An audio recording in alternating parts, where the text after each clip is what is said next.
Hello and welcome to the Saku Hall Arena here in Tallinn, Estonia. It is a sold-out crowd for Europe's biggest stadium BMX competition. We've got both the street and park finals coming up tonight, and to help us with all of the action as it unfolds, we have one of the most articulate and intelligent voices in BMX joining us, Mr. Sebastian Keep, aka Baz.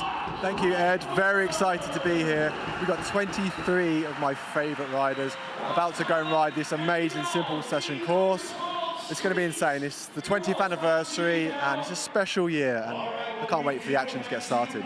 Okay, do you think that 20th anniversary adds an extra layer of pressure for the riders? Yeah, of course, the riders are under a lot of pressure, but for a lot of these guys, this event is a real opportunity to make a name for themselves. And not only that, this is not a small event. This is a huge stadium, packed full to the brim of people. These riders hardly ever get to ride in arenas like this, and I think the riders absolutely love riding here on this stage at Simple Session. Well, if history tells us anything, it's that they always rise to the occasion and put on a show. Because it's the 20th anniversary, we thought, what better time to sit down with the founder of Simple Session, Risto Kalmari, than now to look at the evolution of the event. We were just a couple of young kids who started riding BMX, and there wasn't really anything to ride, so we built a new skate park and wanted to have an opening event there.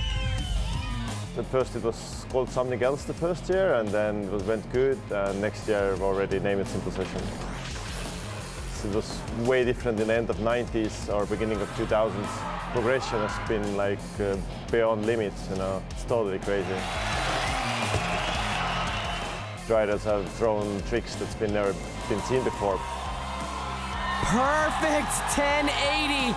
Favorite moments throughout these 20 years, there's been so many. Just to pick something, Josh Harrington, Trubus Hansson has won 5 times, Simone Poracco. There's been so many big stars in BMX world that stood out there.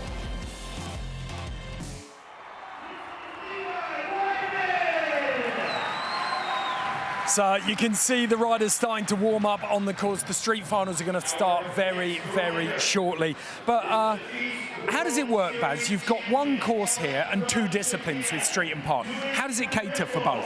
Yeah, that's right. We've got one big course. So the street riders will generally try and stick to the rails and the ledges and the flat banks to score their points. But the park riders will very much head towards the big box jumps, the bigger quarters, and be seeking out some of the bigger gaps. Okay, we've actually got one rider who's in both categories tonight. That's why Baz said there are only 23 riders coming out tonight. Boyd Hilder has qualified for both street and park finals. And don't forget, he won park last year, but we'll talk about him later on. First, we're going to take a closer look at this course with Daniel Wedemeyer and Reed Stark, both park and street riders.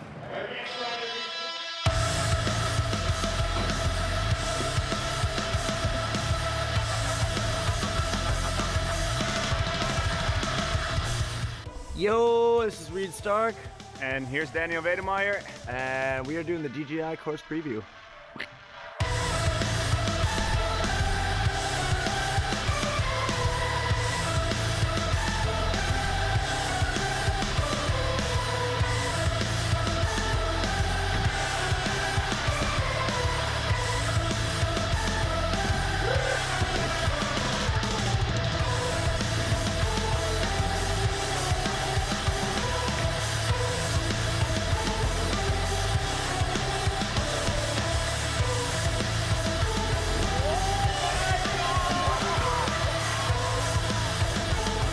That was scary.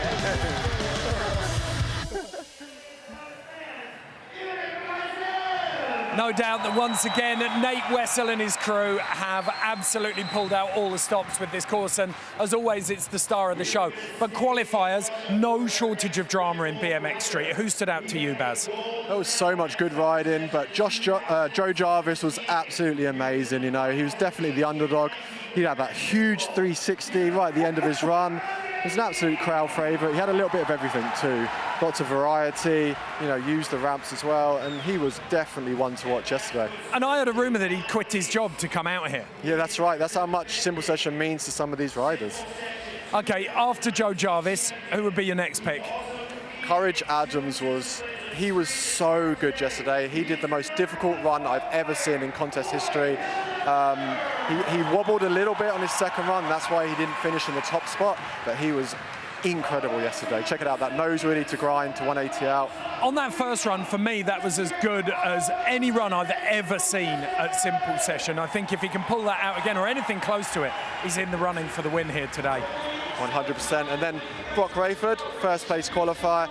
He was a powerhouse yesterday. He showed so much maturity, rocking that fresh Red Bull helmet. He's never podiumed here at Simple Session, so a win here today would mean a lot to Broc. Yeah, he definitely stepped up his game in qualifiers yesterday, no two ways about that. This is going to be a toe-to-toe battle between 12 of the best street riders in the world. And alongside those three that Baz has just picked out, we also sat down Felix PRANGENBERG and Bruno Hoffmann for a bit of a chat.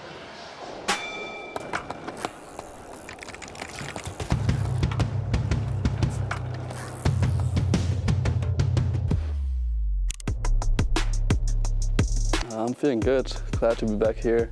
Last year was pretty fun, so definitely had to come back. For me, Simple Session is that everyone just comes together from all over the world and just have a good time together. Like when the arena fills up, the vibe in there is pretty crazy. Definitely gets you hyped, I think. It's crazy that the contest is still running after 20 years. I remember coming here like 6 years ago and placing somewhere in like the 40s. Then winning it at some point was crazy. It still feels crazy. I think that was the best year I ever had on my bike last year.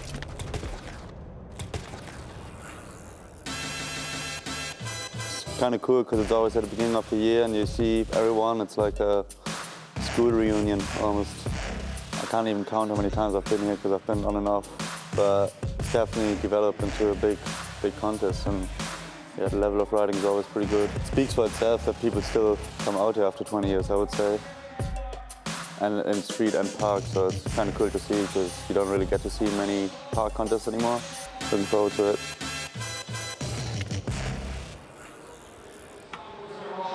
Well, we're going to see Felix PRANGENBERG in the mix. Unfortunately, Bruno Hoffmann didn't make the cut, and that is illustrating very clearly just how high the standard is in street finals. Alongside Baz and I in the studio here, there's a third member of our team. It's Amy Fuller, and she's down course side. First of all, Broc, congratulations, first place qualifier. What a run that was. How did you put it all together?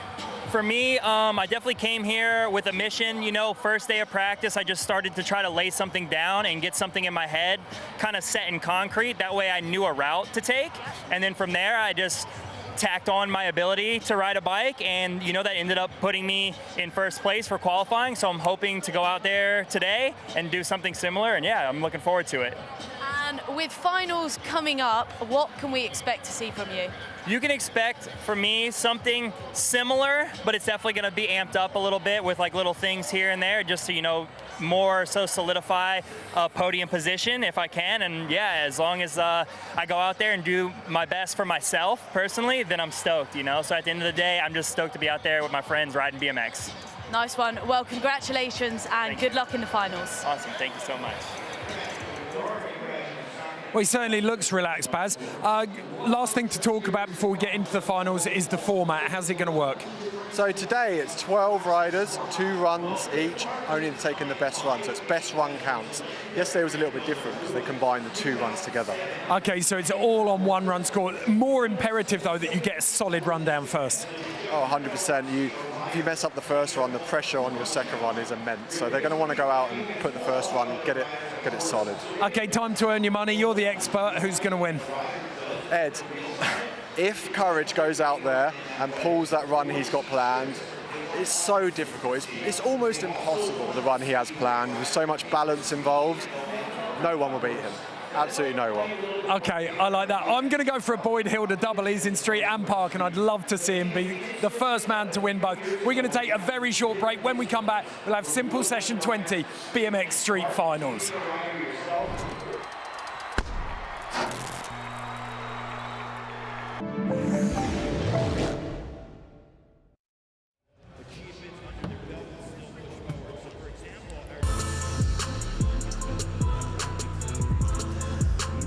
Welcome to Simple Session 20 BMX Street Finals. 12 of the world's best riders lining up toe to toe.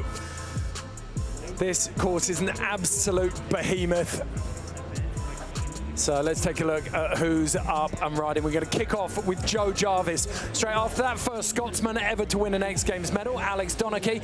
Then the Russian Max Chuprina. Reed Stark, almost out with a knee injury, is back in. And then Alex Kennedy, fantastic first run for him. Squeaked in with his second run. Flatland wizard Anthony Perrin is in there. Boyd Hilder, the man who qualified for both street and park.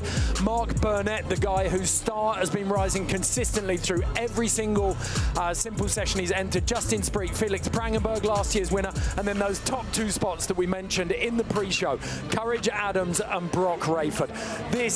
I think this could get down and dirty, Baz. I mean, the level of the riding yesterday in qualifying was so high. We saw riders like Nathan Williams not making the finals, even though he did a really, really good run. So it just goes to show how good these riders are and how experienced they are riding contests. When you look at Courage Adams, if you break down Courage Adams and Broc RAIFORD's runs, Courage Adams had one sort of combo trick that was linked for the first 30 seconds of his run, whereas Broc RAIFORD was just packing the tricks in. How did the judges split that? It's such a tough job.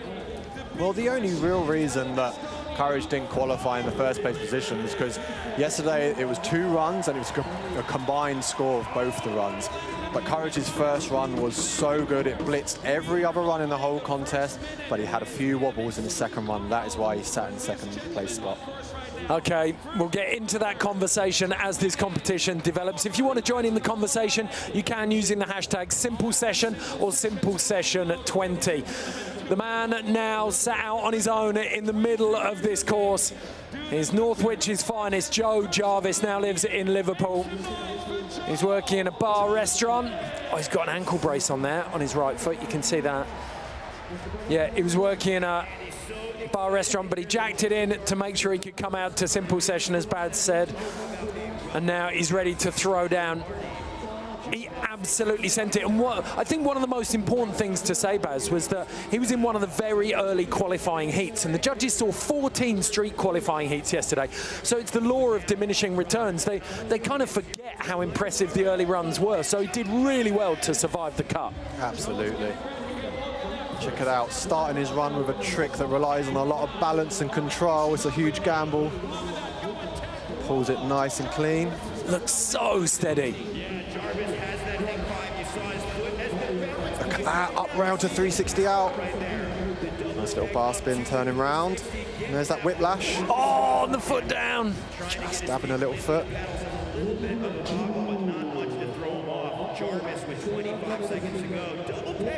Check it out, switch pegs up the rail to tail whip out. He's gone back for the whiplash, clean this time. Stomps the whiplash. That's tidy. Showing a lot of experience for a guy that hardly ever rides in contests. He's boxing clever, isn't he, all the way through it? Massive bar spin down into the course out of the wedge. Interesting that he didn't revisit the 360 off the top of the platform. Do you think he was looking to put down a solid run first and take the pressure off a little bit and then work that into a second run? I actually think he wanted to finish with a 360, but he ran out of time. He went back for the whiplash and cut that trick off the end. Exactly. Check it out, there's that switch pegs to tail whip out, landing both feet on the pedals perfectly. There's that 360 tail whip up into the bowl section. And check it out, that huge bar spin out of the wedge, down into the bowl, into the street section, sorry. And a really good solid first run for Joe Jarvis. Okay, look at that. He's got a smile on his face. And it's always hard. It's a cruel trick in a final. But 79.2 first run out for Joe Jarvis. That is a good score. I always think the judges are looking for a classic kind of mid-70s score. If you land your first run out, they're looking for a mid-70s score. And then they'll use that as the benchmark by which they judge all of the others. But Alex Donnachie, the Glaswegian, is out. Sat on a little bit of an ankle injury, Baz. Yeah, we saw him in practice yesterday with the ankle injury, but But it didn't seem to stop him. In qualifying, he went out there and put down a really solid couple of runs, and that's why he's in the final today. Okay, just sitting up there in the whoops, or the bird bath. Popping in. Carrying a bit of speed. Oh! That was a huge up rail to gap into that little downslope. There's a tooth hanger 180. When Alex is on his game, he poses a real threat. Are you calling him one of the sleeping giants of this final then? I mean, he's got so much ability. Check it out. Crooked grind to up the rail to 360 out. There's that pedal grind. Little nollie bar spin. Check it out. Up rail to Smith stall on the side of that wedge. 180. This is lovely. Manual 180, sorry, out of the Red Bull wedge. We've already seen 4 or 5 tricks that we didn't even get a glimpse of in qualifying. If this is a sign of what's to come from all of the riders, then this is going to be a very, very fresh and very tight final. Yeah, he is showing a lot of composure here. That was a really good stacked run. He had everything. You can see how hard he's heaving in the air now. That's just how hard he worked. Joe Jarvis first over to congratulate him. That was incredible. Yeah, and check it out, tooth hanger, so 180. Then there's that crooked grind, the 360 out. There's that manual 180 or 270 on that Red Bull pyramid.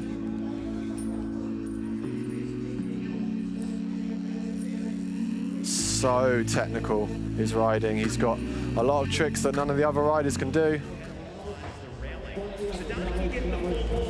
So Alex just waiting patiently there, see what comes in. 85.2. Alex Donnachie allows himself just a wry little smile there to celebrate that one. Looking very, very confident. And well, he should. That was a run well executed. Next in, Max Chuprina of Russia. Born in Krasnoyarsk. Very, very smooth. Great creative use of the course. Really well-rounded rider. Yeah, the only Russian here today in our street final. Yeah, we've got two repping in park, one in street. And we had one Russian in the skate finals earlier, Igor Golubov, but Max Chuprina capable of some big, big runs here. Started with that 360 no-hander over the wedge and a 180 bar spin. Nice, pulling the roll back with the toboggan out. A couple of big tricks already early on in his run. We saw that flare in the bowl section as he bar spins down into the street section. Takes 180 up to full cab out. Oh.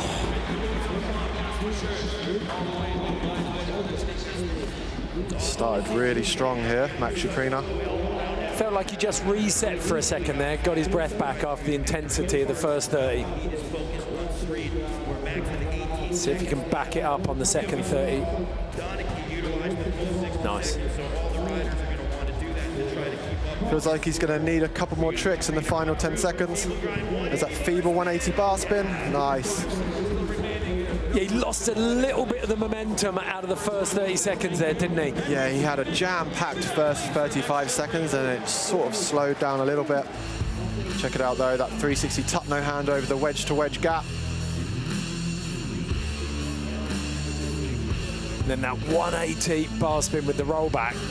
That's beautiful, so steady. Amazing that toboggan, wasn't it, on the rollback? Just a little tap on that. So Max Chuprina just rolling up the back, getting himself a little refreshment. It's going to be eyes glued to the Jumbotron on the middle of the course though. Waiting to see what pulls in. 75.4. This is a heavy hitting final. 3 riders down and Max Chuprina goes straight into 3rd with that run. Okay, let's hear quickly from Reid Stark before he drops in. Well, it's in winter, one thing. Other than that, I had just a massive arena, you know. Other than like X Games, this is probably the biggest platform to really rip and, you know, come together with the community. The man affectionately known as the giraffe in street BMX circles is out on safari. Let's see what he's got for us as he gallops across the course. Yeah, Reid always manages to stand out, and I think that's what the judges are looking for. If a rider can go out there and really do original lines and creative tricks that no one else is doing, put a smile on the judges' faces, that's how you usually score high. He's super creative, isn't he, with everything he does. He's got everyone psyched up behind him. Yeah, he loves to go fast, Reid Stark. Charging across the channel, hitting the back ice pick to a stiff grind. Quarter pipe 360, come on, Reid. The BSD Safari skate rider getting the two-hit combo, foot jam to toothpick. Smashing it up fast through the first 15 seconds there. Check out that pole jam 180.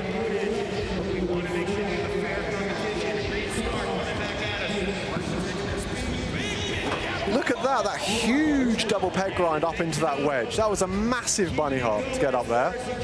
He's got the frame for it though. Where's he going? Check it out, double peg into that big steep wedge. He's got lots more speed, 20 seconds, Reid. Look at that, 270 to Smith up on that huge sub box. Little gap to pegs. You can't believe that worked. Yeah, don't celebrate quite yet. You got 10 seconds left, Reid.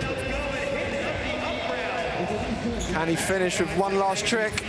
Look at that, nice tooth hanger. Wow. Very, very solid run. Another one. The consistency we've seen so far in this street final is breathtaking. 4 riders in and 4 very, very strong runs. You can feel the judges' booth starting to overheat already, can't you? Yeah, he started so strong up in that bowl section. Lots of speed, lots of variety. Check this out, that huge bunny hop up into the pegs, pulling over into the wedge, and then there's that switch double peg, landing into that steep, fast wedge. And check it out, big 270, landing up at the top of that sub box. He locked that front wheel and the front peg in perfectly, didn't he? Yeah, I've not seen anyone do that. Original, creative tricks. Reid Stark is always a contender here at Simple Session. He's shouting to the bleachers as well. So next in, Alex Kennedy out of Great Britain. The man from Croydon. He's clean living. A lot of yoga, a lot of meditation, and clean eating. So Reid Stark 78.1. So it's a sign of just how high the standard is already. Reid Stark sits in 3rd position, just behind Joe Jarvis and Alex Donnachie. At the moment, 2 Brits at the top of the standings and another one ready to drop. Alex Kennedy. Purple is the bike colour of choice this season, isn't it? There's a lot of colour on that bike. Alex has been one of the top street riders for a few years now. Been to Simple Session around 6 times, and he's always a finalist in our street competition. Starts out with that little half cab on the whoops. Feeble grind into that steep wedge. Look at that big gap down into the Red Bull pyramid. The speed that the tricks are coming now. He's packing it in here. Look at that, nose bump, double peg to 270 out. Nice 540. Spending a good amount of time in the street part, up into the bowl section as he's now ventured back into the street arena. Oh! Going for the manual out. Just looped out, didn't he? 180 backwards crook grind. Over pegs. 10 seconds, Alex. Tell you what, he has covered some ground with this run. He's done, I think, almost everything on the course except for the jump box. Oh! So unfortunate just to come off on that last trick, but I don't think the judges will penalise him too much for that. He had a little bit of everything all over the course, and I think he'll be happy with that run. He was like a Christmas chocolate bar, wasn't he? 25% extra free. There was so much packed in. He had almost double the trick rate, it felt like, of anyone else. Yeah, I like the way he used the bowl section. Check that 540 out on that quarter pipe and check it out. 180, backwards crooked grind, down our rail, pulling the roll back, and a very solid first run for Alex Kennedy. Yeah, there were just, it didn't feel to me like there were any dead spots in there. It was constantly working. Looked like a well thought out run, didn't it? Really, like, it's an ambitious one as well, though, because if he gets the line slightly wrong out of any of those features, then it messes up the next trick. Certainly does, but he's got so much experience. If he made a mistake at some point in his run, he's able just to move on and concentrate on the next trick.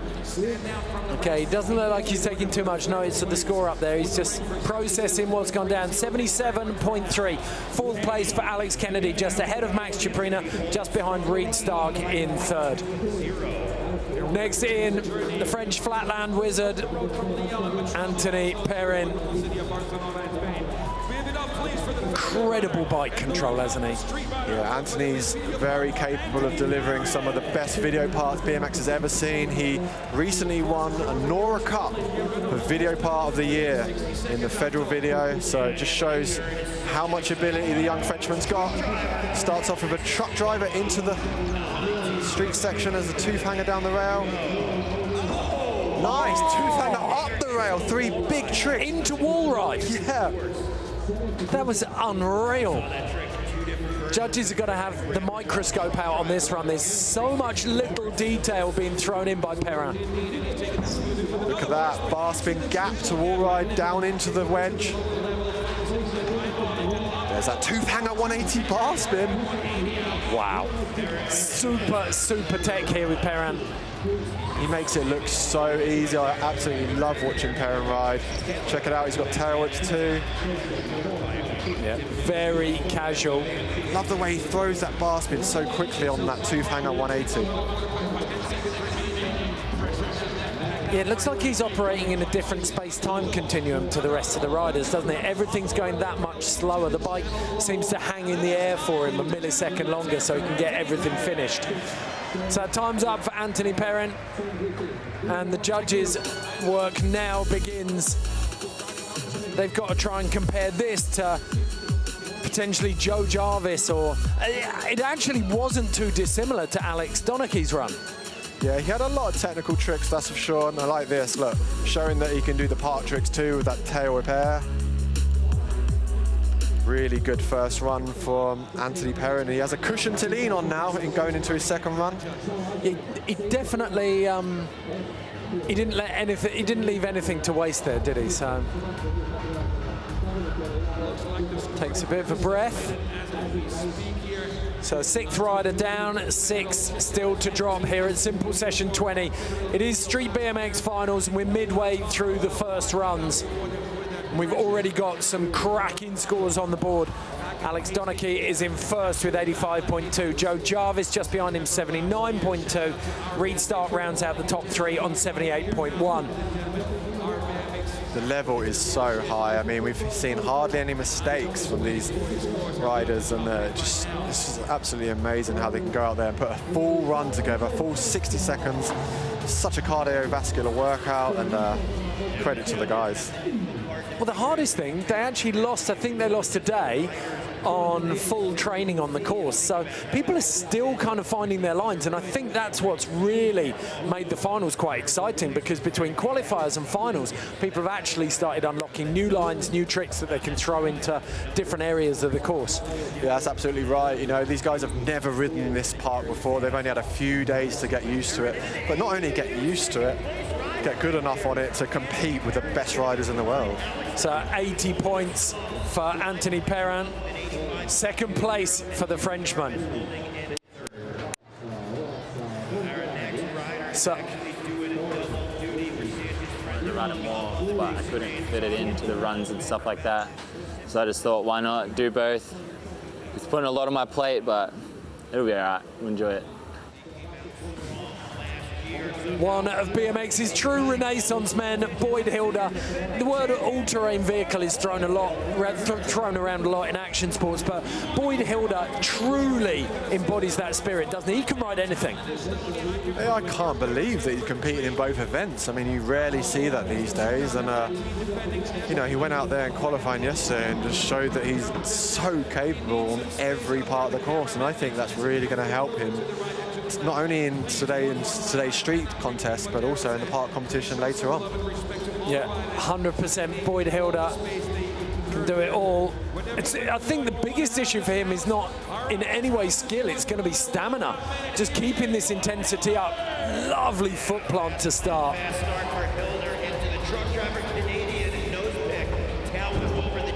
Yeah, he's got to do a street run and a park run. I mean, how do you differentiate, you know, make that different on this one course? Check it out though, that big gap into steep wedge, that massive back gap to peg grind. Oh, he pulled that twice in qualifying. I tell you what, if he'd have missed that, it would have been a long night for Boyd Hilder. There is so much risk involved in that, and he made it look so casual. Check it out, bar spin. Just going for that bar spin to roller coaster ice pick down those double coping there.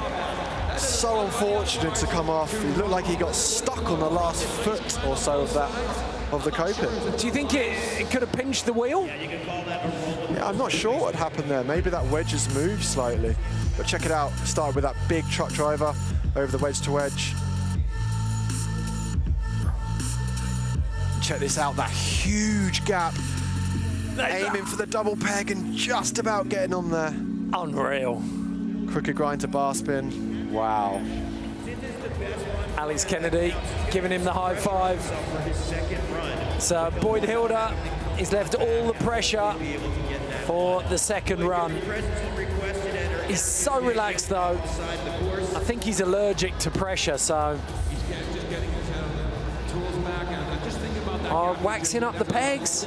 Maybe he felt like he stuck a little bit there. 69.2, ranked 7 for Boyd Hilder with 7 riders down. So a lot of work for him. He is the defending simple session park champion. No one has ever won in park and street. Mark Burnett feeling the groove out here. Kid from upstate New York, Slingerland, sorry. Always says that it's about as far from anyone in the States as you can get in terms of BMX. So he's slowly been coming up through the ranks. 2017 he turned up here and got 10th. 18 it was 6th. 19 it was 5th. So can he go one better, make top 4 this year? Can he go podium? Oh, and a little stumble, first out. As he drops in, where is he going? Look at that, wall ride to over pegs down into the street section. That feeble up to bar spin, nice tail whip into the bank. Quick bar spin air. Look at that. Love that. Nose bunk 180 with a tooth tap on our Volcano. There's Over just so much going on, isn't there, in a Burnett run? Beautiful pedal grind down our rail. Oh! There it is. Using the same roller coaster that Boyd had a little tumble on. He went double pegs though, didn't he? Just to play it a little bit safe through there. Feeble to hard 360 up the rail.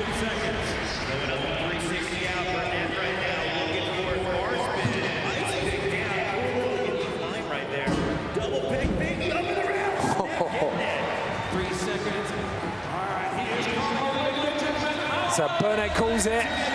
Apart from the early mistake, that was a very solid run from Mark Burnett. Yeah, so one little foot down on that second trick. Check it out, that wall ride to peg grind down the rail. And there's that feeble up the rail to bar spin out. Nice pedal grind down the bigger Red Bull rail. Using our Red Bull Perspex quarter. Little gap into the roller coaster. Lots of variety, good use of course. Just glancing back at the clock there and realizing that he wants to let it go. So Mark Burnett looking relaxed, enjoying himself, certainly feeling the groove today in front of a sold-out crowd here at Simple Sessions. Right. Where's it going to come in? At the moment, Alex Donnachie is still leading 85.2. Anthony Perrin in second on 80. Joe Jarvis rounds out the top three, 79.2.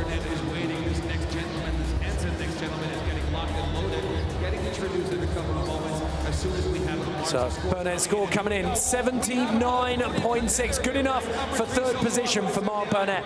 Let's hear from him now. Mark, absolute corker of a first run. You must be buzzing about that.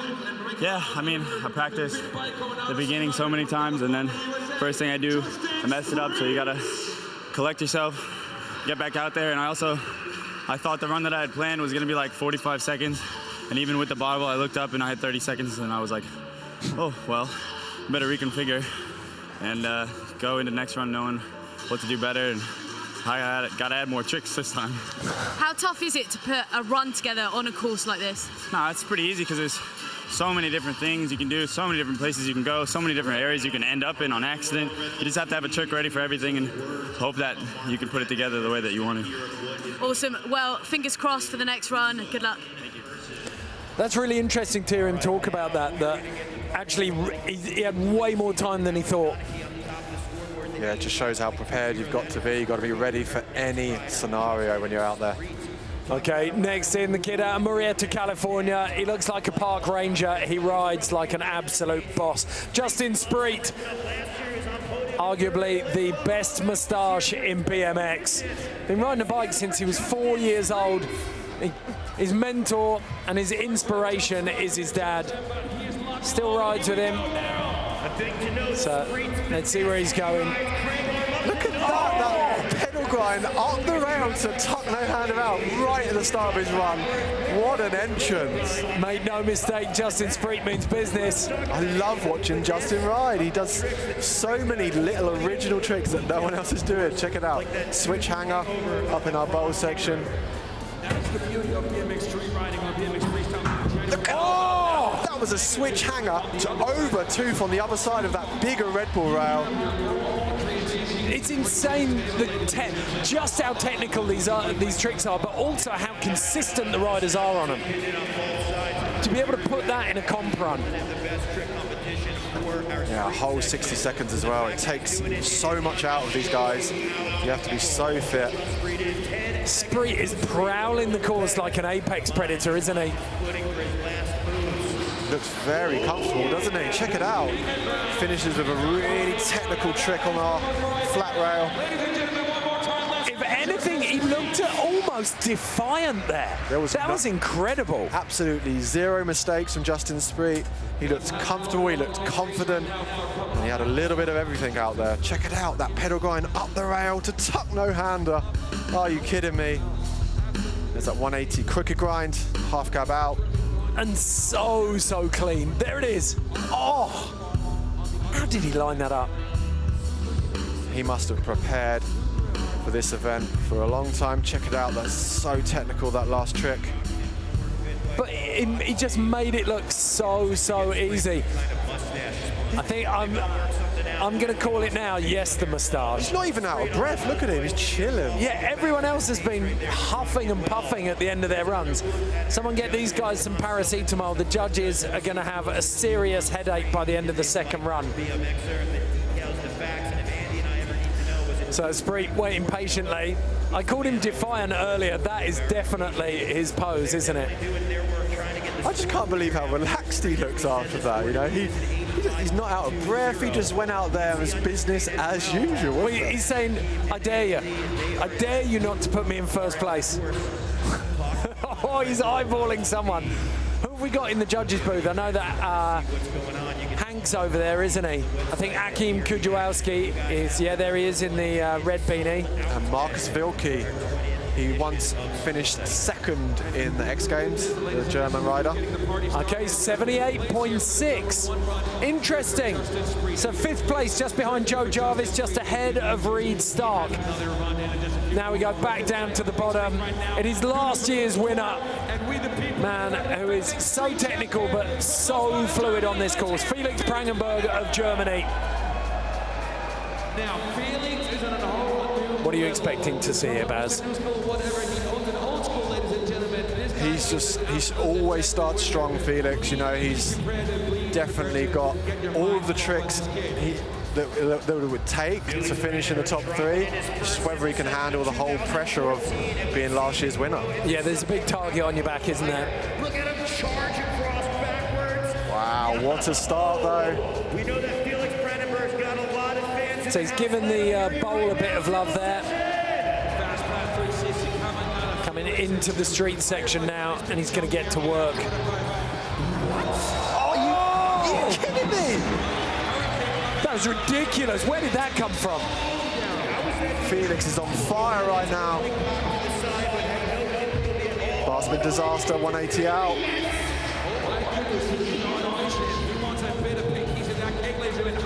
Love that. Wow, that hard-way 360 over that wedge landing fakie, and all is going to plan for Felix Prangenberg right now. Well, I think that target on his back just got a whole lot bigger. Felix Prangenberg absolutely tearing this course to pieces with his first run.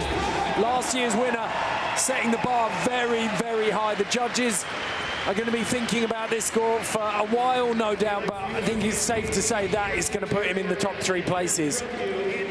He did not make a single mistake out there, did he, Ed? That is wild. Absolutely wild. Check it out, that truck driver to start. Look at this.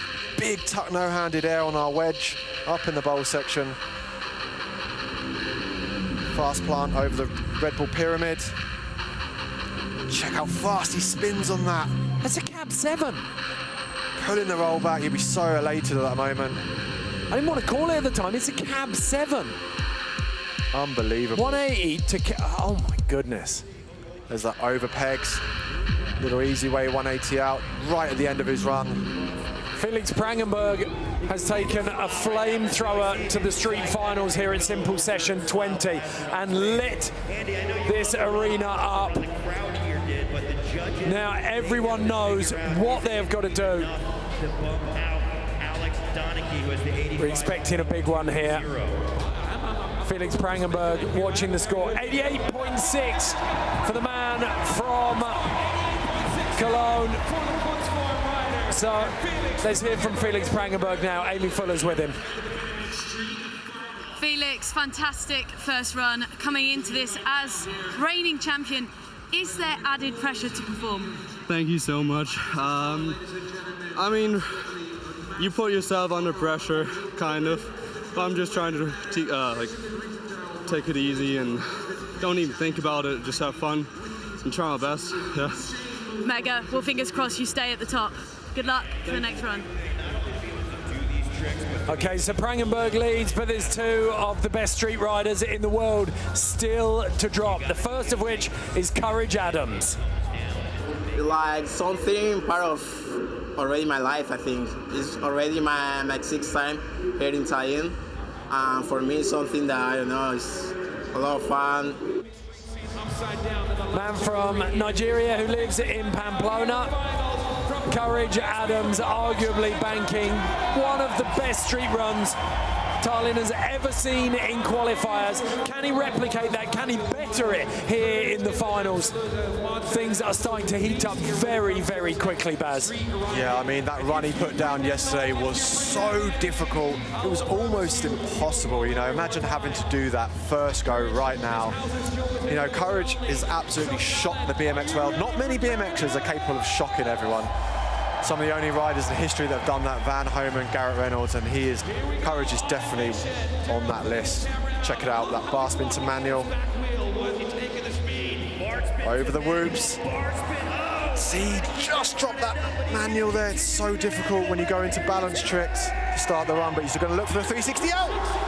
Gets it. There's the bar spin manual, bar spin to ice.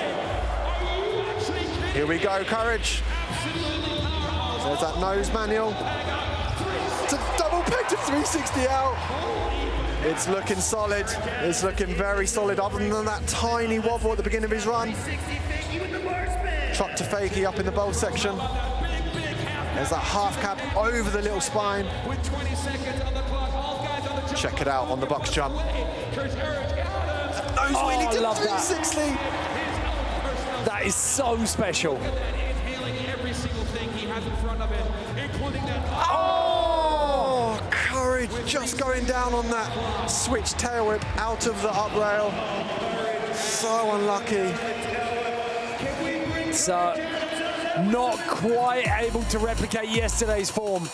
Really difficult, Baz, because right now the judges, you want to see the judges marking him against everyone else in this final. You don't want to see the judges mark him against his run yesterday in qualifiers. But the temptation is to do that. Yeah, you're absolutely right. But he did have a couple of, well, he had the wobble at the beginning and he had that big crash at the end. So we saw that the judges are awarding riders for consistency. We saw Felix PRANGENBERG didn't make a single mistake and he's sitting in the top spot. So he's going to have to come out in his second run, Courage, and see if he can put that run together. That's pretty interesting. Our winner from skate finals earlier on, Danny Leon, is actually out, and it looks like he's working Courage Adams' corner there.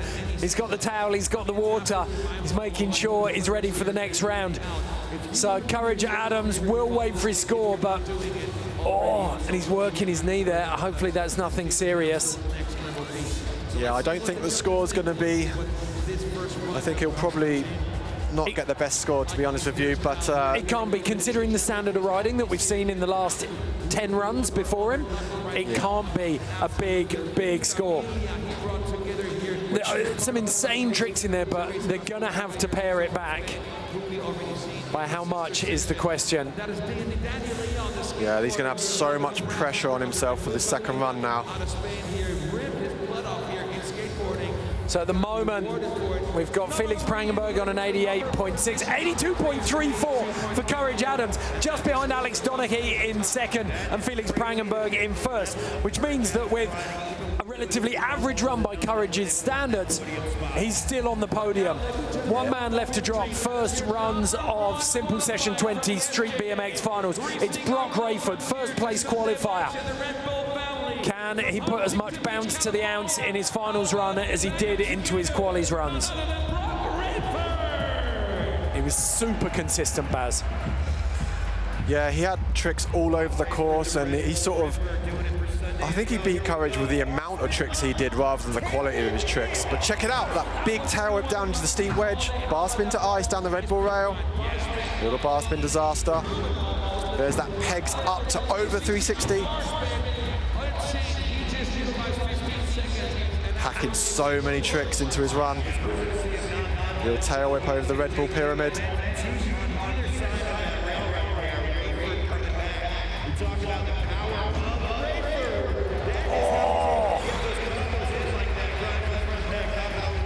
So very strong run so far from Broc RAIFORD. Slowing it right down now as he takes to the rails. Not rushing this last 20 seconds. Big tail whip over the channel on our wedge to wedge. Got 5 seconds left. He's got time for one more on the rail here. Nah. So he ran the clock down there. I think, like Mark Burnett earlier on, he actually ran out of steam. He ran out of tricks. He couldn't believe that he'd still got time left at the end there. Yeah, he looked a little bit lost at the end of his run. He could have done with finishing with a stronger trick maybe, but he's got another run. Makes his way up onto the deck with Spriet and Burnett. It's a lovely whip down into that bank. Look at that peg grind up and over the 360, little bar spin to the bank. Check this out, tooth hanger, over pegs, hard way 180 out, getting the roll back as well. How do you see this run? I mean, are we talking quality versus quantity, or do you think he's up there with both? Well, he didn't really have any real mistakes, did he? We saw the flare at the end of his run there, but he didn't finish with sort of the strength he had in the early part of his run. kind of want to leave the judges with that exclamation mark on the end of your run, don't you? So Broc looking pretty amped though at the moment. He's got one very strong run under his belt. No matter what happens, it means he's got the luxury of really sending it second run now. He's got maybe his 90-95% run in the bag. He can really step that up for second run. Yeah, it's always good to go out there and get the first run out of the way. Brush aside the nerves and get a solid run in, and then you can go out in your second run and have a little bit more fun with it. So the human supercomputers that we call judges are up there processing everything they've seen and turning it into a number. At the moment, we've got Felix PRANGENBERG 88.6, but Broc RAIFORD comes in at 83.52.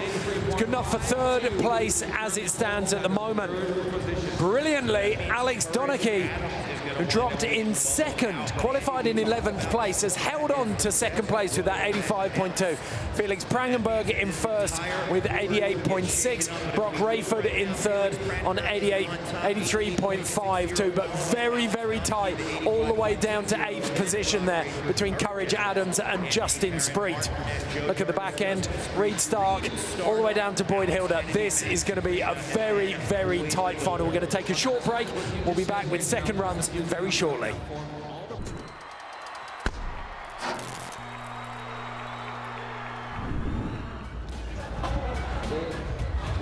Welcome back to Simple Session 20. It is street finals, first run down, second run about to get started, and we have had some serious heat build up already in the first runs. Let's take a look at some of the highlights. Yeah, Joe Jarvis with that massive bar spin out of the course.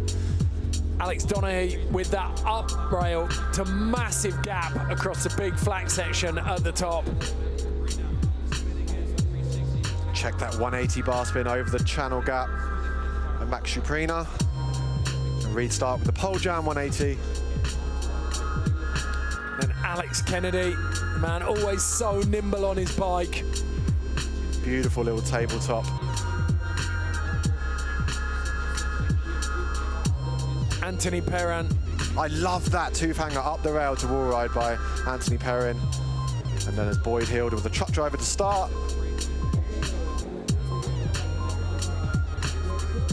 There's that roller coaster from Mark Burnett, and check it out, that pedal grind up to tuck no hander out from Justin Spriet. Such a good run from Justin. Nice little look back on the wedge to wedge. There's that hanger 180 with the pedal grind as well. He looks so casual, but this is the man who's leading after run one, Felix PRANGENBERG, last year's champion. And he smashed everything, didn't he? He made it his business to get onto everything out there. Yeah, not a single mistake from Felix PRANGENBERG. Okay, we can go down course side now with our reporter, Amy Fuller. Courage, you've been tipped as the man to beat. It was almost flawless. What went wrong out there? I was a bit cold. For me, it's like super hard to start doing my stuff when I'm cold. But I don't know, hopefully the second round is gonna be better. With regards to the second run, what do you think it's gonna take to get on the podium? I would try to don't fall, for course, and also to try to push a bit more some tricks so that they can add like more points and try to get in the top again. Wicked. Well, thank you very much for your time and good luck in run number 2. Okay, so Courage Adams, we've said it before, Baz, he seems to struggle in competition. Yeah, he's never really had his moment here at Simple Session, and I thought it was going to happen for him after qualifying, but the tricks that he tries in his run rely on so much balance. He uses the whole course. You see him manual around the whole bowl. If you drop the front wheel just slightly on that, it kind of throws you out of sync for the rest of your run. And the payoff is if he does pull that incredible run that he's got planned, I really don't think anyone will beat him. Yeah, 30 seconds on one trick. So here's the star list: 3 Brits, a Russian, 2 Americans, a Frenchman, and an Australian. brilliant in those first 8. Keep an eye out for Boyd Hilder for sure. He's in Park and Street and could really step up the rankings, I think. And then you've got Felix Prangenberg, Courage Adams and Broc RAIFORD battling it out at the top at the moment. Courage Adams in 4th, Broc RAIFORD in 3rd, Felix Prangenberg in 1st. Alex Donnachie, the man who qualified in 11th place, is the outlier at the moment, sat in 2nd. Yeah, he had a great run too, just looked so calm and collective out there. Lots of tricks that were so technical that the judges have to score highly. So a completely sold out arena here in the Saku-Suurhall in Tallinn, Estonia tonight. The floor's full, the bleachers are full, and the atmosphere is building. Don't forget, we're in Street now. We've also got park finals to follow, but second run of Street is kicking off with this man, Joe Jarvis, out of Liverpool in the United Kingdom. Check it out, starting with a really difficult trick with the hang 5. Beautiful. Dropping into the bowl. Made it look so easy. If anything, he looks more relaxed. That was a huge 360 out of that double peg grind. Check it out, the whiplash. Yes! That was the trick he dropped on the first run. Now he's got that in the bag. We could see that big finish, the 360 off that top platform. Look at that, the tail whip out of the double peg up the rail. Using his beanie as target practice there. There's that peg to opposite hard way 180 out. So Jarvis many big tricks here. Locked into this. Is he going to go up top now? He's got 7 seconds left. Come on, Joe. Okay. There's that huge bar spin out of the bowl section down into the street section. Landing super hard. He's having so much fun out there, isn't he? I tell you what, that's, as a rider, that's all you can ask for. That was obviously the run he wanted, and he's come out here and he has absolutely nailed it. That was an inch perfect start to finish. He can be so proud of it. Check out this whiplash. The way he catches the pedals so perfectly. Oh! There's that switch pegs up the rail, tail whip out, catches the pedals again perfectly. He's got magnets in his shoes, I reckon. Big bar spin. And he gets the back wheel down beautifully there, manages to kill that impact a little bit. So Joe Jarvis looking expectantly up to the Jumbotron for his score. He's puffing and blowing. The only man we saw who wasn't was Justin Spriet. 81.12, so it's good enough for 5th. He moves up 2 spots. Joe Jarvis, very, very pleased with that. Yeah, he opted out of that big 360 we saw him do yesterday in qualifying. He opted to stick to the safer, more consistent run, and it paid off for him. Well, to move from 12th to 5th, still a lot of big riders to go, but he's given it his absolute best there. So next in, Alex Donnachie out of Scotland, currently in 2nd place. The big question for him is, where can he improve that first run? Check it out, that big rail to gap. That gap is so, so long. Manual to hanger 180. So much bike control, the young Scotsman. Cricket grind up the rail, so 180 backwards manual. Just getting so unfortunate to step off there. I tell you what, the way he skipped off the bike then, you could see that ankle that is injured there. He can't actually put that much pressure on it. That is insane to think of that first run that he did, to think that he's nursing an injured ankle. God, he makes it look so easy, doesn't he? Unreal.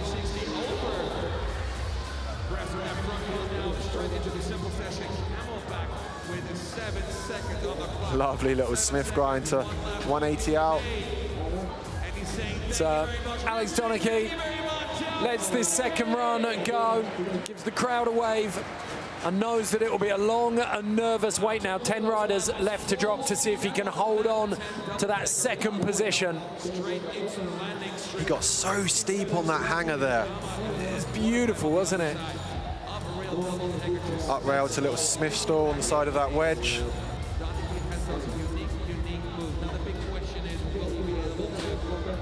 definitely be happy with his first run. Taking his props from the crowd. And he'll have to wait and see if that 85.2 is enough to keep him on the podium. Certainly, I think he'll be pleased. That first run was so strong. Gave a fantastic account of himself there. Yeah, I mean, it was hard to improve on that run. It was so good, wasn't it? 100%. Next in, Max Chuprina of Russia, originally from Krasnoyarsk, now lives in Moscow. He's one of the cornerstones of the Russian BMX scene. Developed his riding in some of Russia's most far-flung cities. He plies his trade internationally now. Lovely. Getting that 180 bar toboggan twice now. First and second run. Check it out. Gap into the wall on the way out of a bowl section, down into the street section. 180 bar spin up the rail. Nice little half cab into the bank. Little opposite hanger on the flat rail. Tell you what, just glancing at Max's scores, he's on a 75.4 from the first run, and he's in 11th place. That's how high the standard is. Absolutely, we've seen hardly any mistakes from riders like Alex Donnachie and Felix PRANGENBERG. It's going to be tough to beat those guys. Oh, just skipping off in the last 5 seconds of that run. He'll be so disappointed with that. If he could have shown that run a clean set of heels, it could have been worth a decent rise in his points. Not as clean on the top 3 either, was he? No, not as good as the one he did in his first run. But this was beautiful, that up rail to 180 bar spin, rolling back, half cabin into the little bank.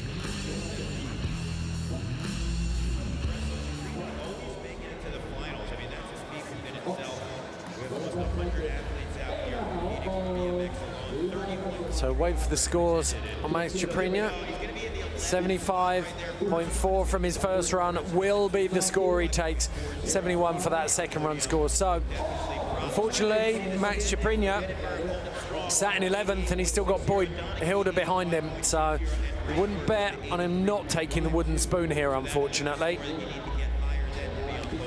Hilder looked very strong in qualification in street. So next in, Reid Stark.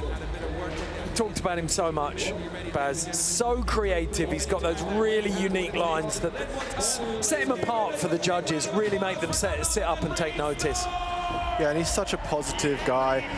So easy to talk to, and he's always got a smile on his face. Check it out, that gap to Smith on the wedge. Starting fast and strong up in the bowl section. Gapping down into the street section. Look at that, pole jam 180. Just, he stalled the bike there, didn't he, for a second? Pulled it round really late. Beautiful style. So much style. There's that big gap, double peg, up into the bowl section, hopping over into the wedge. Where's he going? There's that switch pegs, down into the steep wedge.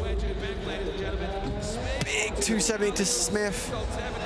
Up on top of that mini quarter. Look at that, big gap to peg grind.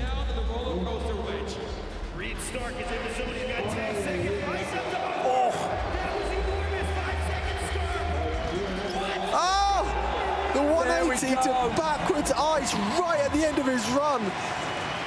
Look at that, straight over to the riders area. Everyone losing it at him. He's so pumped on that run. The intensity of it. Yeah, it was a brilliant run. The fact that he had the patience in the middle of his run to wait right to the end to produce that really technical trick. Unbelievable run from Reid Stark. Look, I like the way he started up here in the bowl section with lots of speed. That 360 over the wedge. And there's that super stylish pole jam 180. Love that one. That big original 270 to Smith. He's got that on lock, hasn't he? He literally was on rails with it first and second run. Oh! And here it is, that 180 to backwards ice grind down the rail, pulling the roll back. right in the dying seconds of his run. Check it out. Oh, with these tricks, you're spoiling us, Mr. Stark. You can see how much it means to him.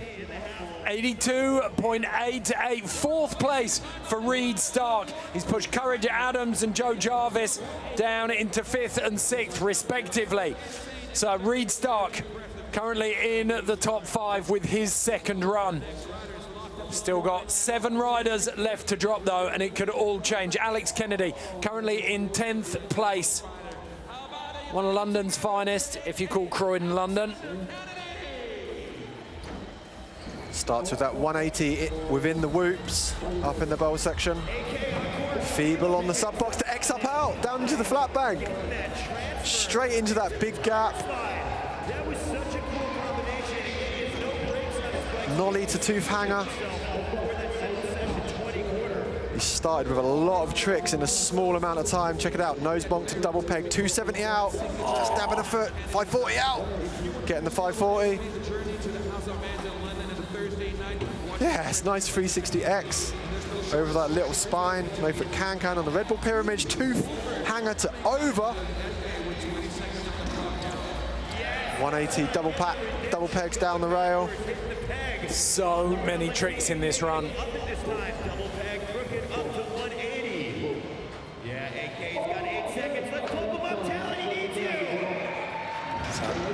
Oh, and he's dropped it. Just going for that 180 bar spin to backwards crooked grind down the rail and just getting so unfortunate to step off the bike there. So Alex Kennedy, disappointment for him. He's going to have to put this one down to experience.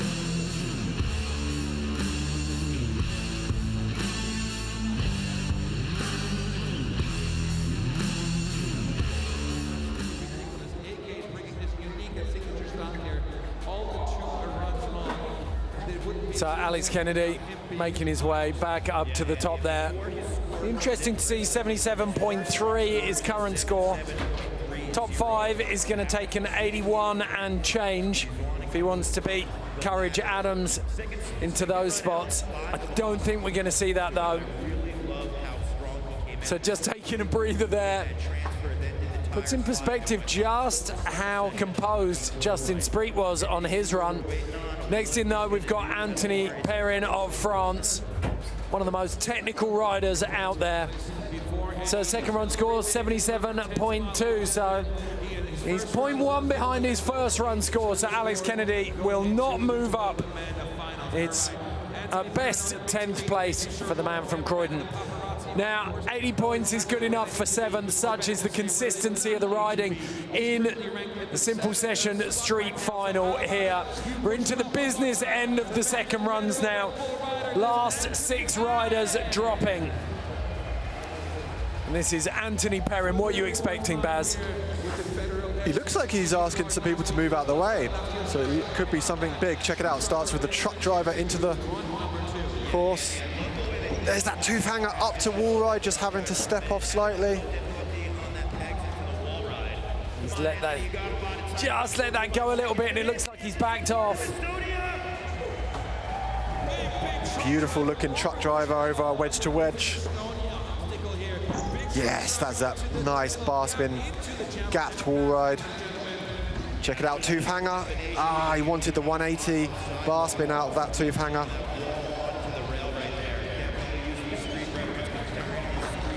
Doesn't look anywhere near as fluid on this second run. Just had a couple of little snags, hasn't he? Yeah, couple of little wobbles, and he's found it hard to recover. It's such a big course, and it's so demanding. If you lose your mojo in here, not easy. Oh! What was he going for there? Massive 180 bar spin attempt on that same gap we saw Joe Jarvis jump earlier on. That was huge. Wow. That was for the crowd and for the BMX fans, because I think he knew that run was not as good as his first run. Yeah, he let that one go. So unfortunate, started really strongly again. There's that truck driver. Check it out. Bar spin gap to wall ride. Straight into the tooth hanger. Nice little stylish tail whip over that Red Bull wedge. So Felix Prangenberg over with him. 73 for his second run, 80 points from his first run will stand. And at the moment, that is only good enough for 7th. So now we turn to Boyd Hilder. Made a small mistake in his first run. He's currently sat in 12th position. But let's not forget, he's the only man riding street and park finals. He is so talented at both. He's made sure that his talent translates. And he's got some of the most radical lines in the street final if he can pull them off. All the pressure is on the Australian Boyd Hilder now to see if he can deliver. If he can't, though, it's not the end of the world. He's still got park to go. Yeah, and you know what? It really wasn't even his fault, that mistake. He just got stuck on that pegs, didn't he, on that roller coaster ice pick. And I think we're going to see him come out in his second run and pull that and deliver a full 60-second run. Yeah, he's just got the small matter of that enormous gap to the rail. That thing is huge, Ed. That is monstrous, but gnarliest thing we've seen so far in the street final. It's so gnarly, you do not want to miss that, that's for sure. And just, you know, you have to aim and direct your pegs onto that, and it's about a 25-foot gap. Okay, he's in. He's got that foot plant into the 3. Check it out, that lovely Canadian on the wedge. Come on, Hilder, as he goes. Off the sweet Kendama gap. Let's see it. Come on, Estonia. Here we go. There's that big gap. Oh! Every single time. That huge gap to double peg. I don't know how he gets the aim bang on every time, but he certainly, you know, he just doesn't want to miss, does he? I think he's got a tractor beam on his bike that just sucks the rails in. Right, as he heads towards that roller coaster grind that took him out in the first run, opted for the double peg this time, played it a little bit safer. Going the same route as Mark Burnett there. But he's got that insanely gnarly transfer. Now he's got... Oh! Just crashing on that up rail to switch tail whip. He knows that's costly. Oh, and I thought he'd caught his shin on the pedals. I mean, that would have been the icing on the cake. Check Look it out. at that, the style that he's just laying it on thick from the very beginning, isn't he? Look at this. He's just looking for the pegs and finds them. So much time to think about it and just pulls it perfectly. Imagine how much time he's got to think about it if he's not lined up. And then here's that gap to roller coaster grind that we saw him pull in his second run. He just got so unfortunate to crash that up rail to opposite tail whip. So Boyd Hilder wheeling his bike behind that big Red Bull Perspex wall. He's got a bit of time to take a breath before park finals set up. Gotta say, I'm kind of glad he's not on the podium, because it would have been a bit of a rush getting him up with us in the studio for his winner's interview for street and then back down again for park warm-up. It just shows how ambitious he is to compete in both events, you know. Courage Adams just nose manualing around the back there as a warm-up. Yeah, you know, he said earlier, didn't he? Doesn't like riding when he's cold, and he was straight into it. The first run's really difficult because you know, your body's cold and you've not got any momentum. So Boyd Hilder, 69.2 at the moment.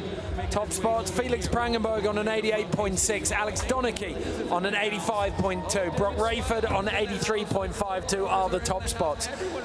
Don't think, well, Boyd Hilder's last run was, there was the fall at the end there. The judges just aren't going to give it to him. We've seen too much consistency in this final so far. Yeah, and you know, he could have opted for a bar spin out of that up rail, and he probably would have been sitting in the top spot. The fact that he opted for the switch whip, which is really inconsistent. 8-point climb, 77.5. It'll put Boyd Hilder in 10th, Alex Kennedy in 11th, Max Chuprina in 12th. Now it's the turn of Mark Burnett at Slingerlands in upstate New York. One of that vanguard of super tech street riders. Lovely bike control, really flows. I love that wall ride to pegs on the rail. Feeble up the rail to 180 out, tail whip into the little bank. Guiding the bike ramp beautifully through here, making it look so smooth and linking everything together with real speed. Oh, just skipped off. Those pedal grinds are so hard to be consistent with. You're seeing he's having to take his foot off. 25 seconds on the clock, Daryl. Burnett is on a mission right now to up his score right now. Look at that tire ride up the rail. It's so difficult to ride up a round rail. The fact that he 360'd out of that was so crazy. Look at that. Oh! What's he going for there? Whatever that was, disaster? It looked really difficult, didn't it? And just waving off the crowd. Mark Burnett's second run. It's a beautiful top section. Love that. So much bike control. Look at that, rides up the round rail. 360 and out of that. It's so difficult to... You're talking millimeters there, aren't you? Yeah, and it's so difficult to 360 out of a round rail because you can't turn your front rail. You really have to just hop it all the way around using all of your body strength. Okay. Mark Burnett. Shout out to Swampfest. Mark Burnett conquering the big rail over that huge swamp a couple of years ago. I was so impressed with that. Yeah, if you've never seen it before, well worth checking out. Doing an enormous rail in his boxer shorts over a swamp. Definitely the definition of entertainment. So Burnett's going to ride on his first run score of 79.6, good enough for 8th place. Now, Justin Spriet, clean set of heels in his first run. Best moustache in BMX is about to take to this course. Where do you think he can step it up, Baz? I mean, he didn't have a single mistake in his first run. I mean, it would be so hard to improve, surely. Look at that. That starts again with that up rail pedal grind to tuck no-hander out. Straight into the bangers from Justin Spriet. Little suicide no-hander up into the bowl section. Yeah.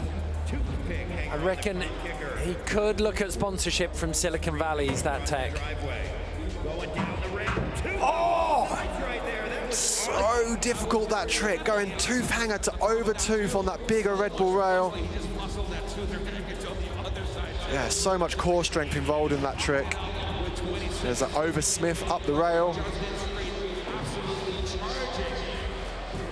Oh, tire ride to can. Yes, beautiful trick that, so original. Final 10 seconds for Justin Spriet. Can he finish with another big trick? Oh! Going for ride up. No! To have dropped it there. It's on a 78.6. I tell you what, the pressure of the first runs, I think, has taken its toll. A lot of people unable to back up those insanely consistent first runs that we saw. This final is still wide open. 3 people left to drop. Felix PRANGENBERG, Courage Adams, and Broc RAIFORD. At the moment, Courage Adams in 5th, Broc RAIFORD in 3rd, Felix PRANGENBERG in 1st. Alex Donnachie still sat in 2nd place after his first run score of 85.2. The man who dropped 2nd probably can't believe that he still sat up there so high, especially with the intensity of the first runs here at Simple Session 20 BMX Street Finals. Broc RAIFORD, 1st place qualifier, currently sat in the shade of last year's winner, Felix PRANGENBERG. Justin Spriet cannot match his first run score. It's a 75.6, so he will stay in 9th position. Now, current leader, Felix PRANGENBERG, can he really stamp his mark on this final and push his score further out of reach of Courage Adams and Broc RAIFORD? I think he can. Must be a good situation to be in for Felix PRANGENBERG. You know, he's going to go out and do a little bit of a...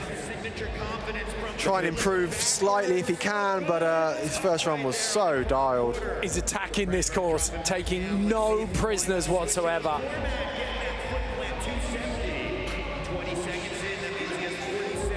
Can he add a little bit of spice to mix it up a bit? It's just ridiculous. I can't believe how consistent he is with that trick. Look at that bar spin 540. Oh, and he's dropped it on the 3. Oh, we're seeing a few riders now crash in the final parts of their run.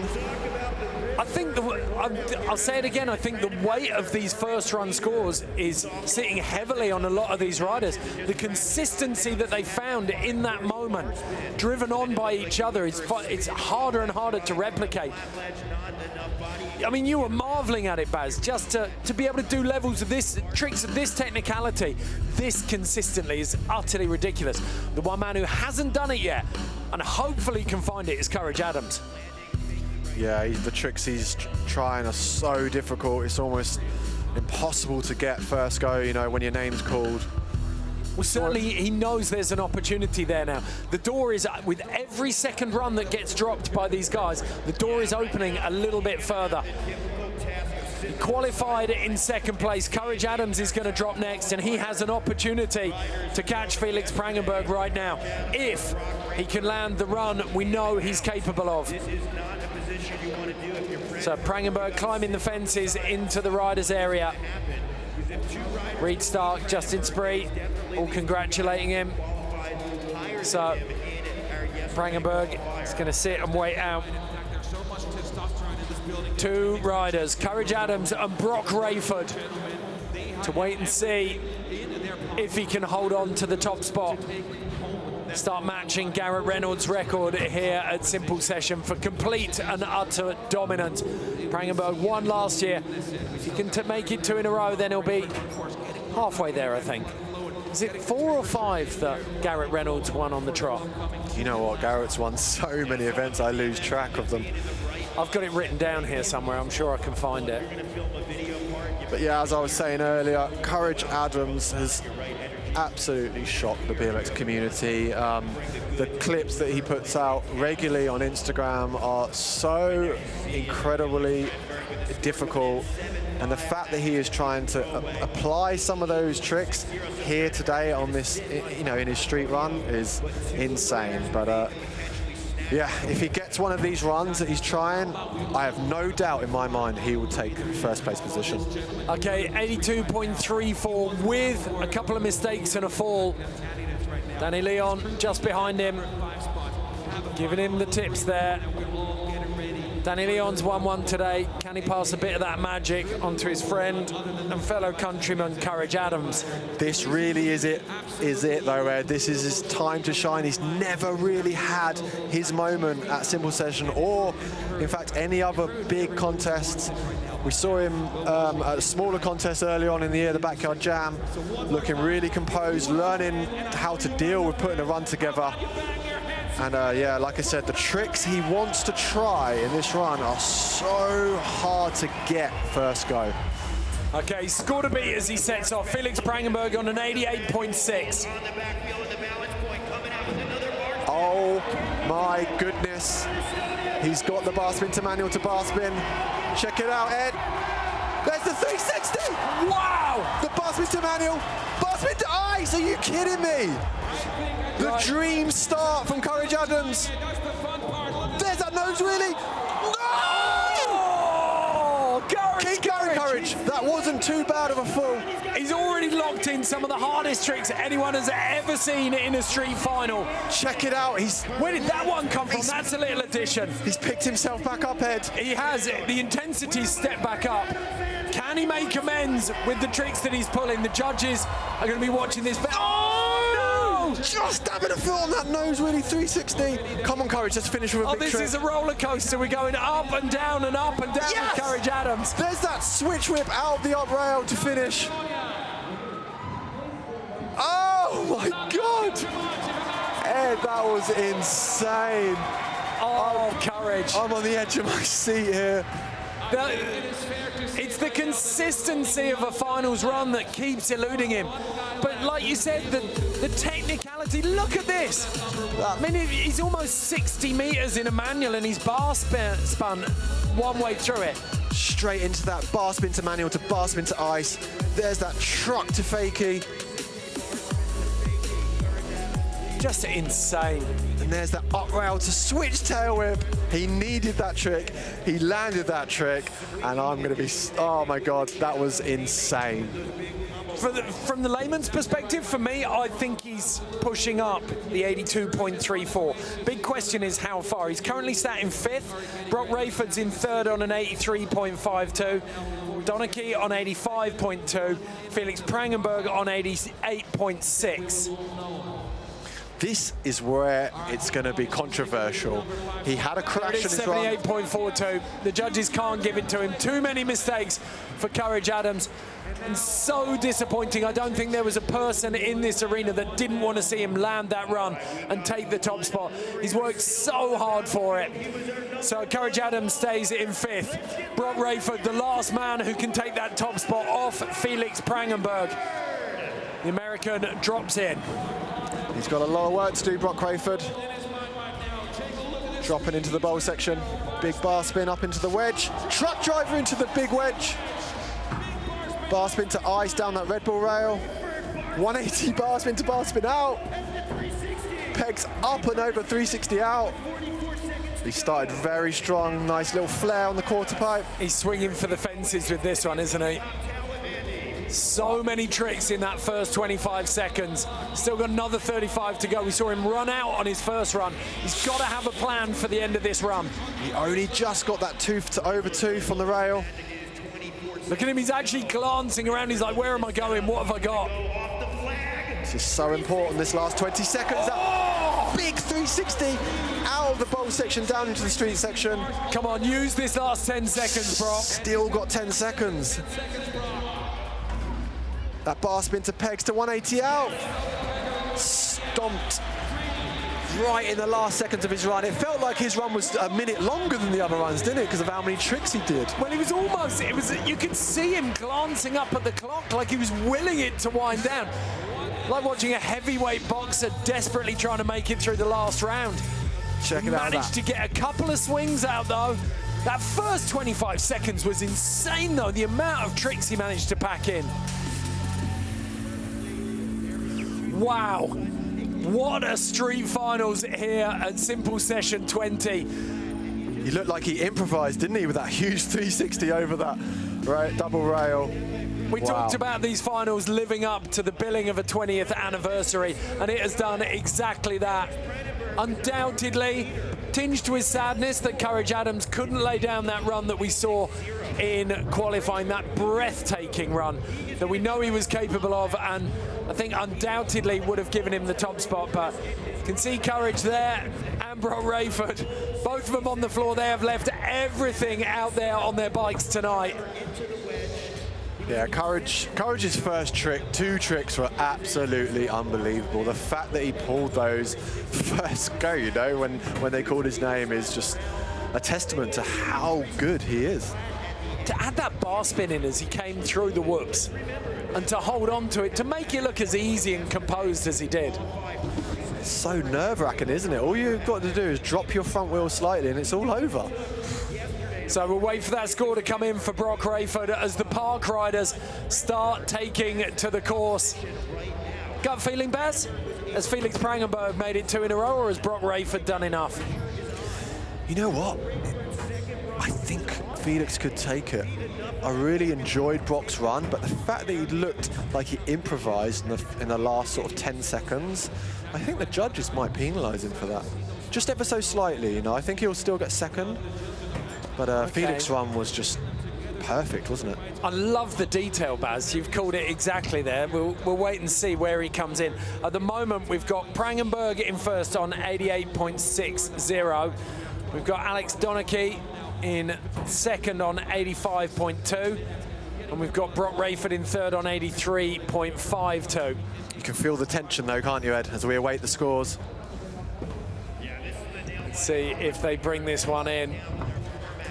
Is it going to be Broc RAIFORD or Felix PRANGENBERG? 86.9, it is good enough for second. Bazkeep calls it perfectly. Felix PRANGENBERG will make it 2 in a row.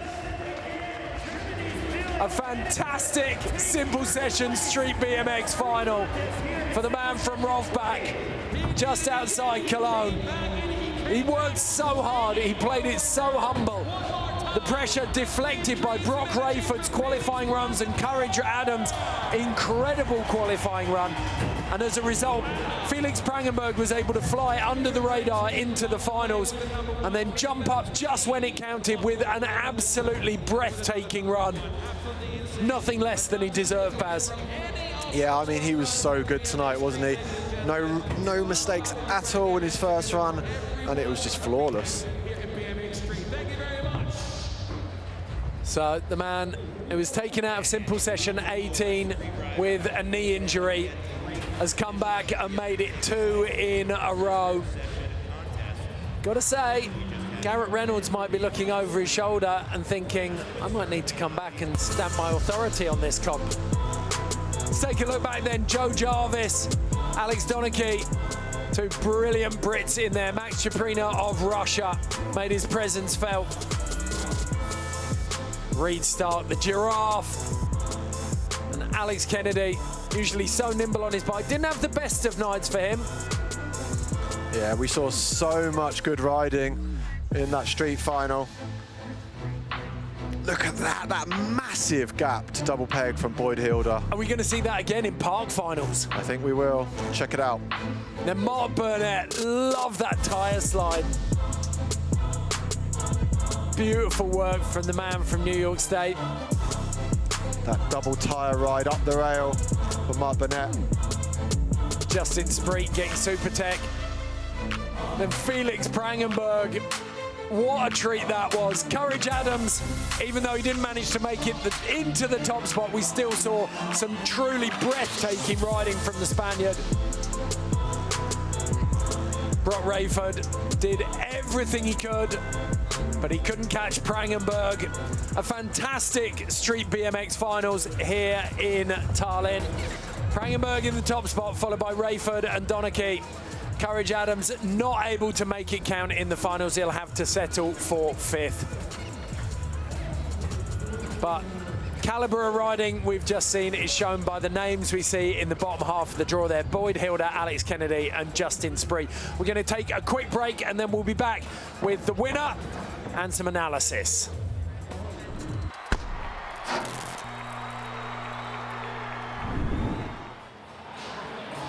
So street finals have wrapped here at Simple Session 20, and you can see the park riders starting to get their teeth into the course. We're going to be getting that underway very shortly. But first, Baz, we've got to talk about those street finals. The level was off the chart. I can't believe what I've just witnessed, Ed. So much good riding, but it was the consistency tonight that I was most shocked by. The fact that in the first runs, Donnachie, RAIFORD and Prangenberg barely made a single mistake. It was incredible to watch. But that was through the whole field. There were very few mistakes in the first run altogether.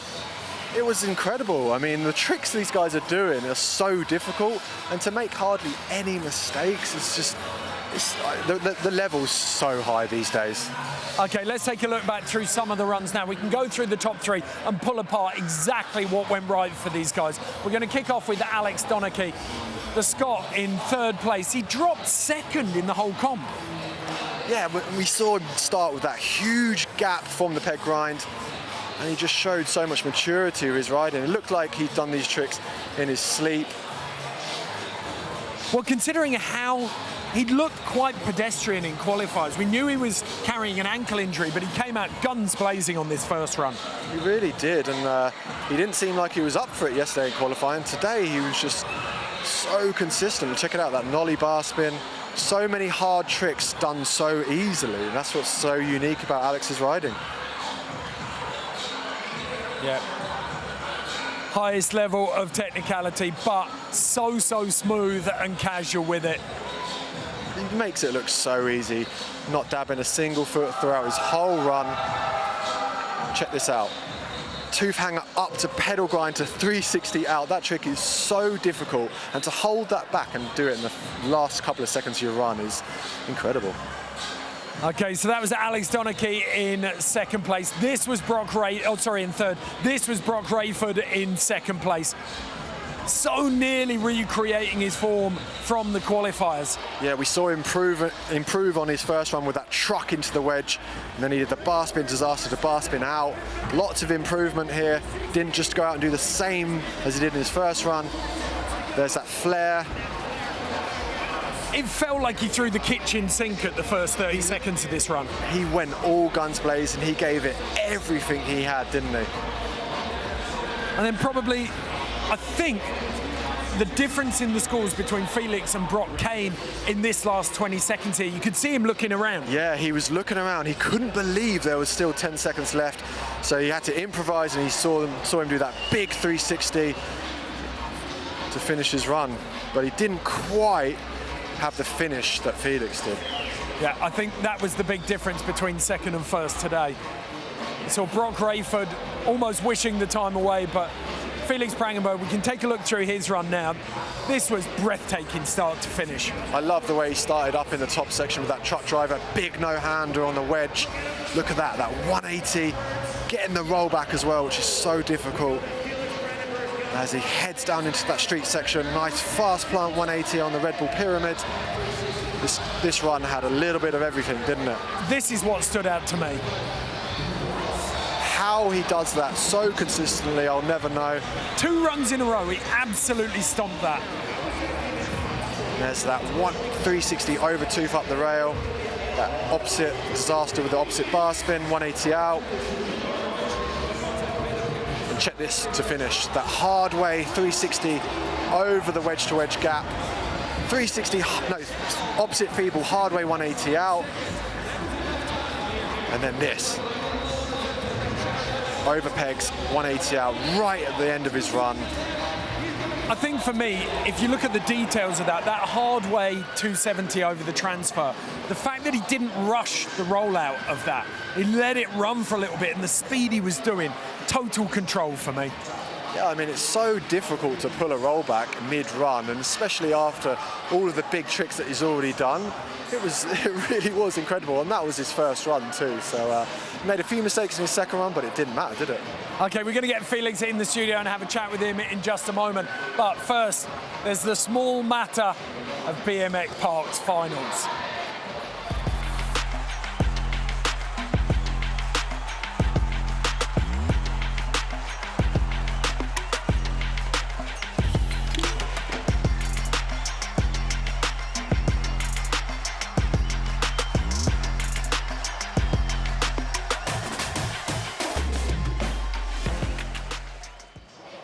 So BMX Park finals coming up very, very shortly, but right now, congratulations, Felix. An incredible win, but were you surprised by just how high the standard was? Thank you so much. Yeah, of course, everyone could have easily won this contest. Like, the level is so insanely high, and the last run that Broc had was just perfect, and I thought he's gonna take the win, and yeah. Like, the level gets higher and higher every year. It's crazy. Yeah. Yeah, the fact that you managed to go out there and be so consistent with all these incredible riders riding, and it didn't even look like you planned to win it, just like you looked like you went out there to have fun on your bike, and it all worked out. Yeah, totally. I was just trying to have the best time possible out there. I wasn't even nervous today. I had the best time on the course, and to win 2 years in a row, what does that mean? How does that feel? I don't even know. I can't even describe myself. It's pretty surreal. It's kind of crazier than even last year. Like, the second time in a row, it's just, yeah, I don't know what to say. It's crazy. You had the level of consistency, Felix, that you had in that run. It was phenomenal. Had you got that run planned out from start to finish? Because it looked like a lot of people were actually left out on the course and they'd run out of tricks. Yeah, like, I always try to plan a little bit, and then as soon as the contest starts, like, figure some more things out. And yeah, I was trying to do some more stuff yesterday in the qualifications, but I crashed like on the last few seconds. So I was just trying to do those tricks that I didn't do yesterday, and they luckily worked out, like the switch-footed stuff. So yeah, I'm pretty hyped about that. Okay, we've actually got your run here. We can show it to you. And Baz and I talked through it, but I'd love to hear your perspective on it. All right. Can you talk us through it?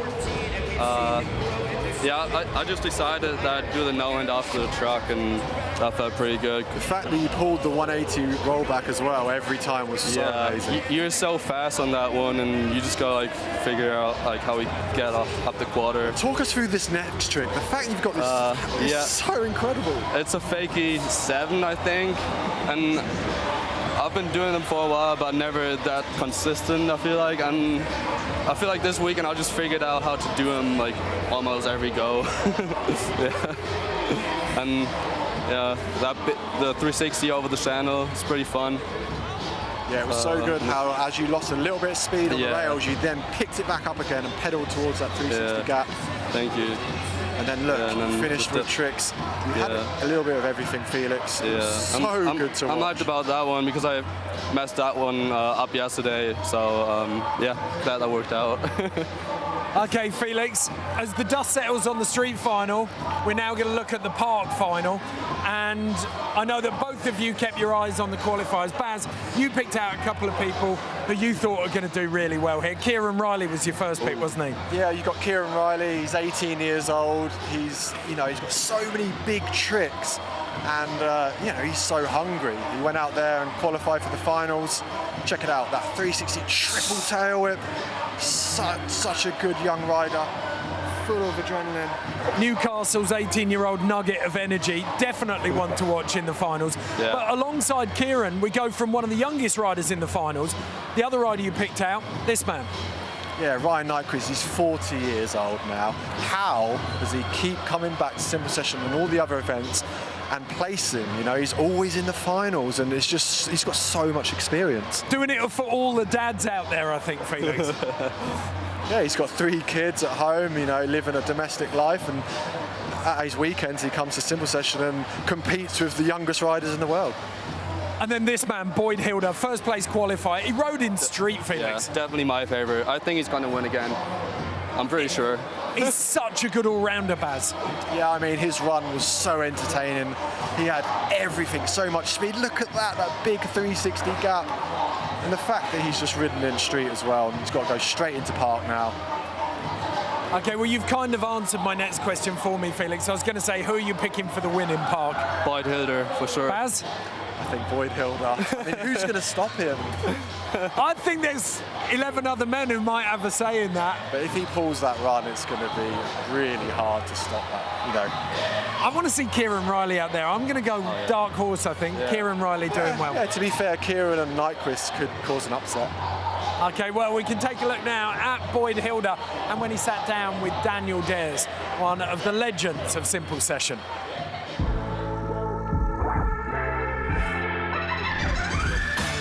Man, it feels great to be back at Simple Session, not only because of the event itself, but it's their 20th year anniversary. I think Simple Session has always been a very important event just because, it's gathered the best riders around the world. They kept it pretty true to the roots of BMX, and the courses are always challenging, they're always different, it's not just the same, like they try to get pretty much everybody involved. Last year's battle with Boyd was great, I think because we kind of had a good idea on how to put our runs together, but it was fun. Definitely I enjoyed it last year. For my first year, just riding the course was unreal, and then come out on top, it just topped it off, man. It was great.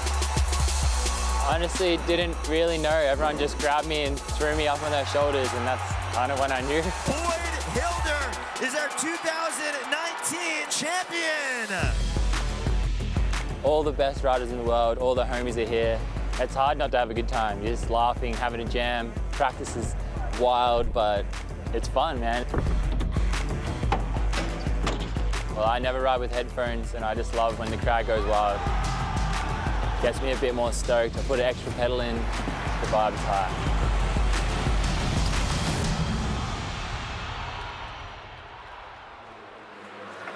Well, 2 of the best riders we're going to see out in the finals tonight. And interesting to hear Daniel Dhers talking about that rivalry he had with Boyd last year in that context. Yeah, it was an absolute showdown between those guys last year. And that's what the final produces, doesn't it? Once 2 riders get out there and they both put a solid first run down, it's all to do in the second run, isn't it? Especially if they're sitting, within a few points of each other. Okay, we can take a quick look now. Earlier in the day, we held the BMX sister session, the women's park finals. These are the highlights from it. It's so encouraging, isn't it, Baz, to see the number of women competing each year stepping up? Yeah, the female BMX scene is growing every year, and they're stepping up the level. And it's, you know, it's so good to see Lara Lessman as well. She's the first female Red Bull BMX athlete. She got a new helmet a couple of days ago. It meant the absolute world to her. And just, you know, we've got riders from Japan. Minato Oike, when I watched this go down, she went for a backflip on her second run over the big jump box, just over-rotated it. She was sending that. Absolutely beautiful work from her. If she'd have landed it, I've got no doubt it would have been first place. Instead, though, it was Nikita Ducaros of Switzerland who took the win. And the consistency and the power she showed in her riding. Future's bright for women's BMX, Baz.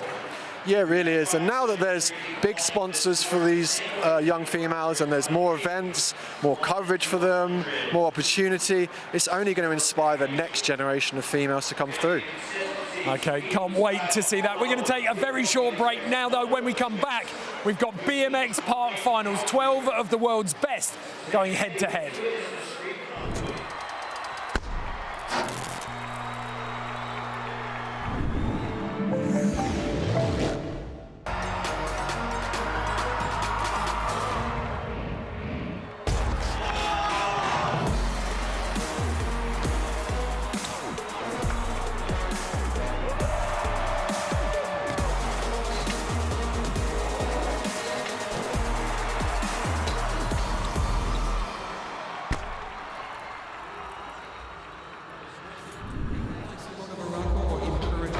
Welcome to Simple Session 20 BMX Park Finals. These are the big boys and they are ready to send it.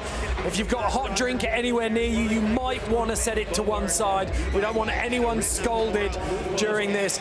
We have such a high caliber of rider. Kieran REILLY, Irek RIZAEV, Finlay, Kostya ANDREEV and Boyd Hilder, first place qualifier. We're not going to mess around, we're taking you straight into the action with Brian Fox. Found nooks and crannies on this course, Baz, in qualifiers that no one else was getting near. He also busted out the crowd-pleasing double backy, didn't he? So yeah, he's definitely a crowd pleaser, Brian Fox. He managed to spin his way into being Nitro World Games gold medalist, and he acquired an X Games Dirt bronze medal. Okay, so Kieran REILLY shouting at him on the way in there, getting him psyched up. He's got some big tricks up his sleeve, Brian Fox. Check it out, 270 down that hip. Oh, are you kidding me? 1080 first go. 1080 right at the start of Brian Fox's run. Boom, it's the sign of things to come. This is going to get wild tonight. Hold on to your hats, ladies and gentlemen. 1080 first run. Here's the rotation coming in with the 450. Oh, the 450 over the hip. What? Oh my goodness. 1080 and a double backy in one run. What a message to the other riders in this park final Brian Fox is sending to start his run with that 1080 and a double backflip. Look at that, a huge flare on that. I'm giggling to myself. This just basically says to everyone else, bring your A game or leave now. Brian Fox literally strutting around this course, telling everyone that they have to bring absolutely everything they've got tonight. There is nowhere to hide on this course. Throw down or go home, says Brian Fox.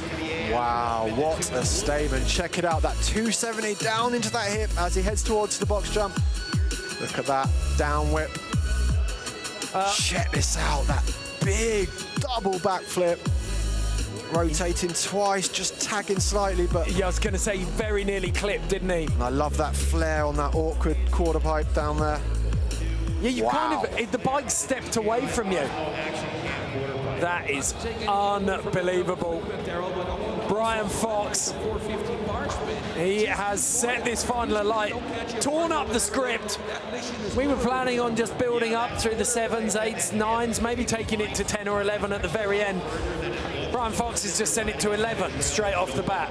Yeah, he came out on fire, didn't he? Just straight into those huge tricks. 86.4. Yeah, he wants to polish it up a little bit, I think he said there. He loves us all, though. So, yeah, a couple of small mistakes now. Daniel Dhers, very uncharacteristic mistake from him in qualifiers, which is why we're seeing him riding in second. Qualified in 11, still made it through. His riding was high enough standard to pull him through. But I doubt he'll make the same mistake twice. You so rarely see Daniel Dhers make a mistake in a run, yeah, especially qualies. Yeah, he's 34 years old now. Always managed to make finals. 74 years of BMX stood next to each other up there with Nyquist and Dhers. Yeah, so much experience between these two guys. And you know what? The one thing that I think Daniel Dhers does so well is he lands so smooth. And I think, you know, he's mastered about 4 or 5, maybe 6 big tricks, and he lands them so smooth. And he can take those tricks to any course, wherever he's riding, whatever contest he's at. And that consistency has made him do so well in the past. I remember, I mean, we're talking 2006 when he exploded with the cash roll. And for 4 years, he made that trick pay for him, and he learned so much in that time. He's definitely the wily fox of BMX competition. Check it out, that 360 triple whip, just landing so smooth. He's got so much control. Nice tuck no-hander. He's getting busy straight away. You know what? It's going to scare a lot of riders having Daniel Dhers going up first, or rather second. Oh, did he get tap on that box then? Or was it just a brilliant camera angle? Just look at that. He does those 270s so perfectly. 270 tail whip. Oh, that cork 7 landing inch perfect. Just back to back to back. There is no let up. Tiny little mistake though, coming into the top section. Wanted the no-handed flare, not quite extending his hands. Still got 10 seconds, Daniel Dhers. This is one man who is not going to run out of tricks, though. The tricks were chickens. He'd have one of the biggest barns in the world. Just skips through there, takes a look at the clock, and he knows he's done. So Daniel Dhers just getting the monkey off his back from that fall in qualifying. And he's put down one of his classic consistent runs.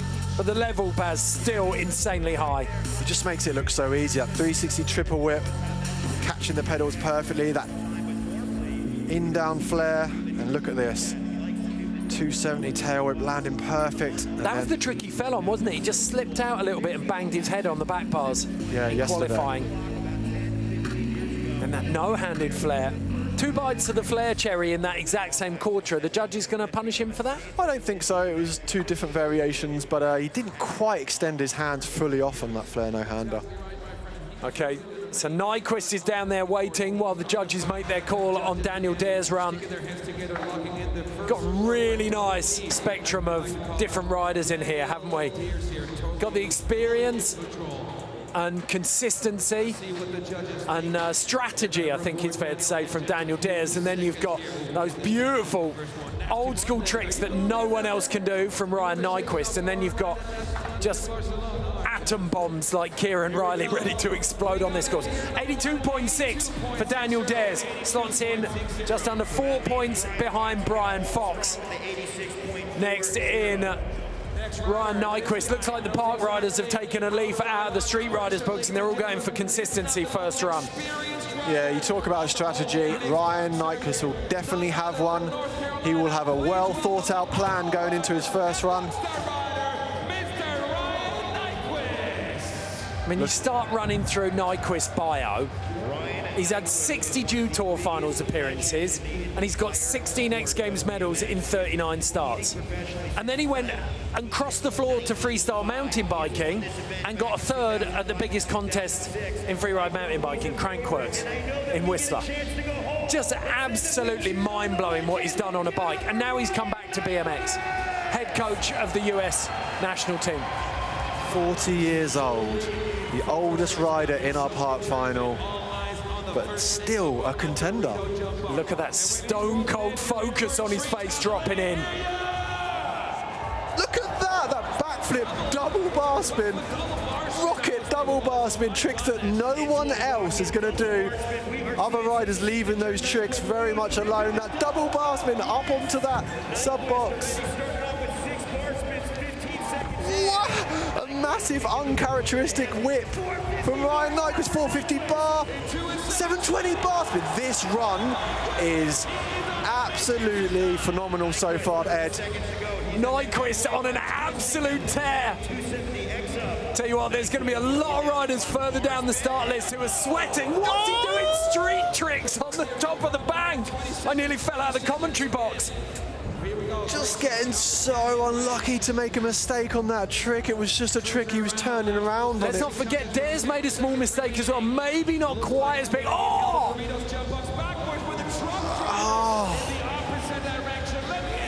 Second left. The first 35 seconds of that run were incredible, and just to make a small mistake on that insignificant turnaround trick, so unlucky. So Nyquist sending the dial on this run. Truly, truly out of the box. Who says he can't teach an old dog new tricks? Look at that. Talk us through that backy as well, because most people have got the bars in their lap for a suicide backflip when you're both hands off like that.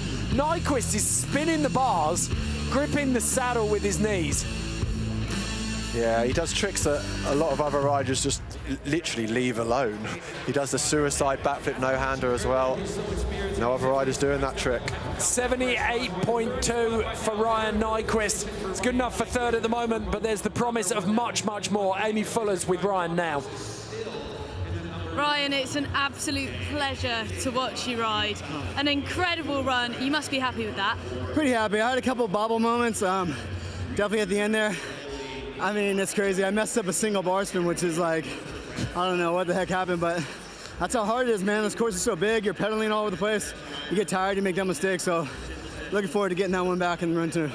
Wicked. Well, good luck in the second run. Oh, heck yeah, thank you. A bottomless font of energy, 40 years old, and he still looks like a 12-year-old when you put him in a competition environment. Now, Tom van den Boogaard, if you were watching Munich MASH earlier this year, you'll have seen Tom van den Boogaard taking a huge slam, but I think, for me, there's no one else in BMX who can pop as hard or get as much airtime as Tom van den Boogaard. Yeah, there was the Red Bull Uncontained contest a few months back, and he absolutely owned that huge step up. He was going so much higher than everyone else, and he really is capable of the biggest box jump tricks. You know, they go so high over the hips. He's so enjoyable to watch. It's like he's got industrial springs in his shoes, isn't it? He can get the bike so much higher than everyone else. Check it out. No one else has got that line out of that sub box. Yanking the bike through that pump into the hip. Are you kidding me? That amazing 360 invert. His bike was completely upside down. He's going to need an in-flight safety video if he keeps going that big.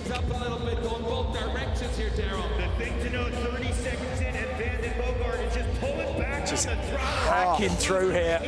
Absolutely charging right now. Lovely, just slowing things down for a second. He's using that line to really, really good effect. No one else has got that one. No, he's jumping these hips so much higher than everyone else, isn't it? Back towards the box jump, his feet are off the pedals. Oh, 5 seconds to go. He's just let that one slide away. A little shake of the head there. You know how close he was to that one. Yeah, just missing out on his last trick over the box jump. Couldn't quite get his feet back on the pedals. But check this out, that one-footed table to late look back, so much higher than everyone else over that hip. And this there's is that monstrous. 360 one-footed flatty upside down and a lot higher than anyone has gone over that box jump. You could have driven a bus through there. You really could. Easy. Beautiful tabletop on that wedge. And he did really mix it up in that run, didn't he? He had a really nice variety. Just one small mistake at the end of his run. So at the moment. 3 riders in. Ryan Nyquist on 78.2. Daniel Dhers on 82.6. Brian Fox in first place at the moment on 86.4. Small mistake from Tom van den Bogaard. Let's see whether it costs him.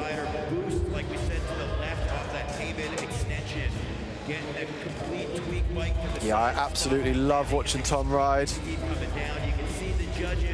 We did missing out. With him missing out on that last trick over the box, it would have been something beautiful, that's for sure. 77.2, 4th place for Tom van den Bogaard. Speaks to just how high the standard is so far. Next in, Levi Weidman from Delft in the Netherlands. Also to be seen at the infamous Area 51 skate park. Shout out to Pim, Rides the same park as Tom van den Bogaard, the 040 park in Eindhoven. These guys pushing each other on a daily basis as he prepares to drop in on the highest part of our course, roll in for the big box jump. Levi Weidman. Massive 1080 to start his run. That's how you make the judges sit up and take notice. He started massively. 540 bar spin, landing right at the top of that quarter pipe. He nearly hung up. Great start, great first 20 seconds for the Dutchman. Getting a little bit squirrely on that look back. First time he's made finals, 3rd time he's ridden simple session. And he's making it count this year, cranking through there. Looked like he wanted to tuck no-hander up into that bowl section.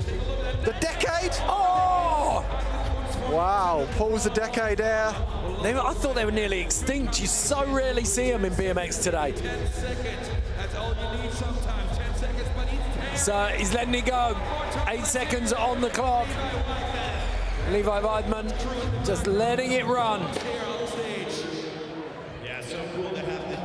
So a solid run there. What do you think on the scores, Baz? I thought that 1080 was incredible to start with, but it looked like the enormity of the occasion kind of got to Levi towards the end of his run. He still had 10 seconds left and didn't really have any more answers, but check that out, that decade air. Just slipped to pedal there, didn't he? He did, but he didn't touch the ground, so... How heavily are the judges going to mark him down for that? I don't think they will. You know, technically he pulled it, he just slipped to pedal slightly, he didn't actually touch the ground. Contest make. Okay.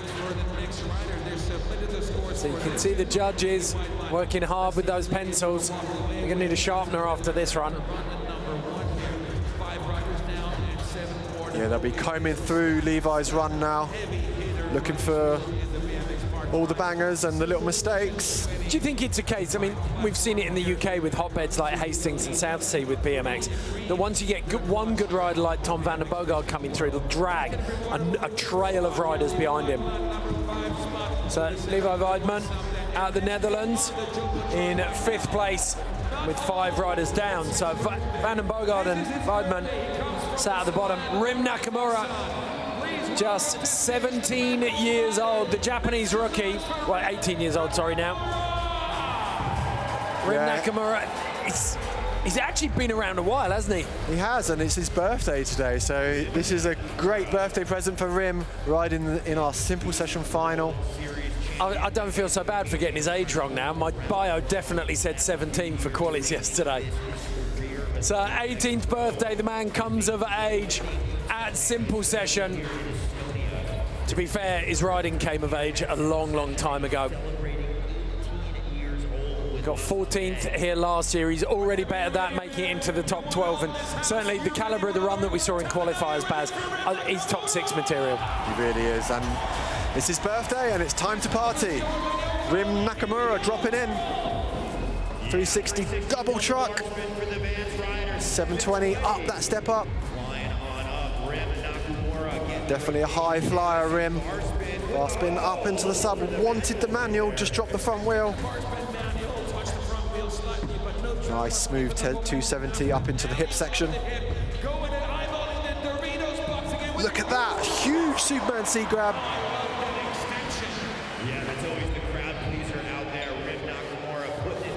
Nice down whip. Flare bar spin, really difficult that trick.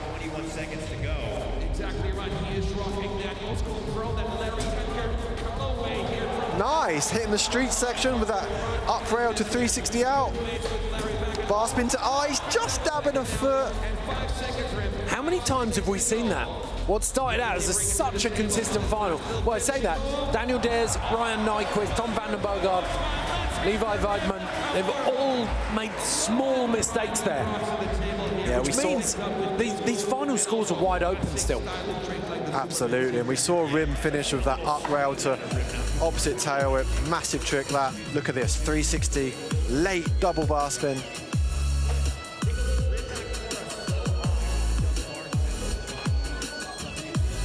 There's that 720, up the step up. You need a lot of rotation there to pull that one out, because that landing's creeping up on you the whole time, isn't it? Look how big, nice and stretched that Superman seat grab over the big box. There's about 4,000 people in that stand, got an incredible shot of that.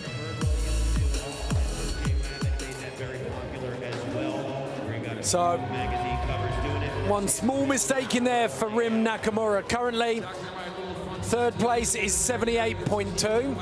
Got 5 riders down and scored. We're still waiting for Rim Nakamura's score, and then we'll be into the top 6 qualifiers. First runs here at the Simple Session BMX Finals in 2020, if you're just joining us. Tom van den Bogaard, Boyd Hilder down there, 73.4. 6th position for Rim Nakamura. Got Beaver Fleming there as well. Kept it locked. Now though, it's the turn of the Australian, Brandon Loupos. You know, I love riding my bike all over the world, so it's cool to come to a Simple Session and just perform for the Estonian fans, and also come to a cool contest as well, and just not only showcase BMX to this side of the earth, but also just be a part of such a cool event too. Well, he's got tech, style and courage to burn. The Sydney sider, 26 years old, 2019 world champion. You know what, I really love Brandon Loupos. His attitude is so inspiring. He, every event he goes to, he gives it 110%. And he always says, you know what, I'm going to try my very best. I'm going to come out swinging. If I don't pull it, I'll learn from my mistakes. And if I do, there's a lot of glory to be had. It felt like in kind of end of 2018 and then into 2019, he unlocked the matrix for contest riding. When he's on form, he's untouchable, isn't he? Absolutely, and he's got some huge tricks. Did you get the feeling that he was one of the riders who has the most to add to his run after qualifying? Because it looked like he coasted a bit in qualies. Yeah, I was interested in that actually. He didn't throw any of his big tricks in qualifying. He cruised into the finals. It shows he's got a lot more to give. Okay, the Australian's in. Are you kidding me? A backflip triple tail whip to start his run. From lip over the wedge to wedge. Brandon Loupos is your sleeper, ladies and gentlemen. Just coming out of nowhere, he's laid down 2 of the biggest tricks we've seen all weekend. Huge double tail whip over the hip. As he heads back towards the box jump, expect something big, everybody. There's the cash roll. Oh, the off-axis 720. Wow, he did that so perfectly. He has done some massive tricks already in this run. He's still got 19 seconds. That's phenomenal, isn't it? I feel like he's had a year rather than a minute. He's heading back towards the box jump head. He wants another bite of this. Going, he's run out of steam a little bit. There's that double tail whip over the hip. Why not? Send it in a different direction. Brandon Loupos pulling out a run that almost no one saw coming there, Baz. Wow. He did the cash roll, he did the backflip, triple tail whip. I think he wanted to finish with a 900 flare there up in the bowl section, but just run out of time and speed. Check it out though. Backflip, triple tail whip. 1, 2, 3, spots the pedals and lands dead smooth there. And there's that front flip over the wedge gap. Where did that come from? He's almost got to bunny hop into that and stall the front wheel to get his body weight over it. And that trick that makes no sense to me, that cash roll. Throwing your head around the front of the bike as you take off. I need to give you all a visual picture here. Baz is kind of rubbing his forehead in pain and frustration watching that. Phenomenal run from Brandon Loupos and rewarded by the judges with a 91.4. Brandon Loupos sending his first run to the moon. And he's got 5 points of daylight between him and second place Brian Fox as a result. A lot of work to do now for the remaining riders, the next of which is Ash Finlay out of the UK. Had a great run in qualies, Baz. Yeah, he's super stoked to make finals. Ash Finlay rides Corby Skate Park a lot. He's been putting in a lot of work at home, building up to this event. He qualified through the Backyard Jam series, so he's done he's had to put the work in to get here, and to make finals was a dream come true for Ash Finlay. Okay, first time at Simple Session, and he's made finals. That's a pretty special one. Kid out of Bury St Edmunds. I say a kid, he's 26, but gives the crowd a bit of an amp.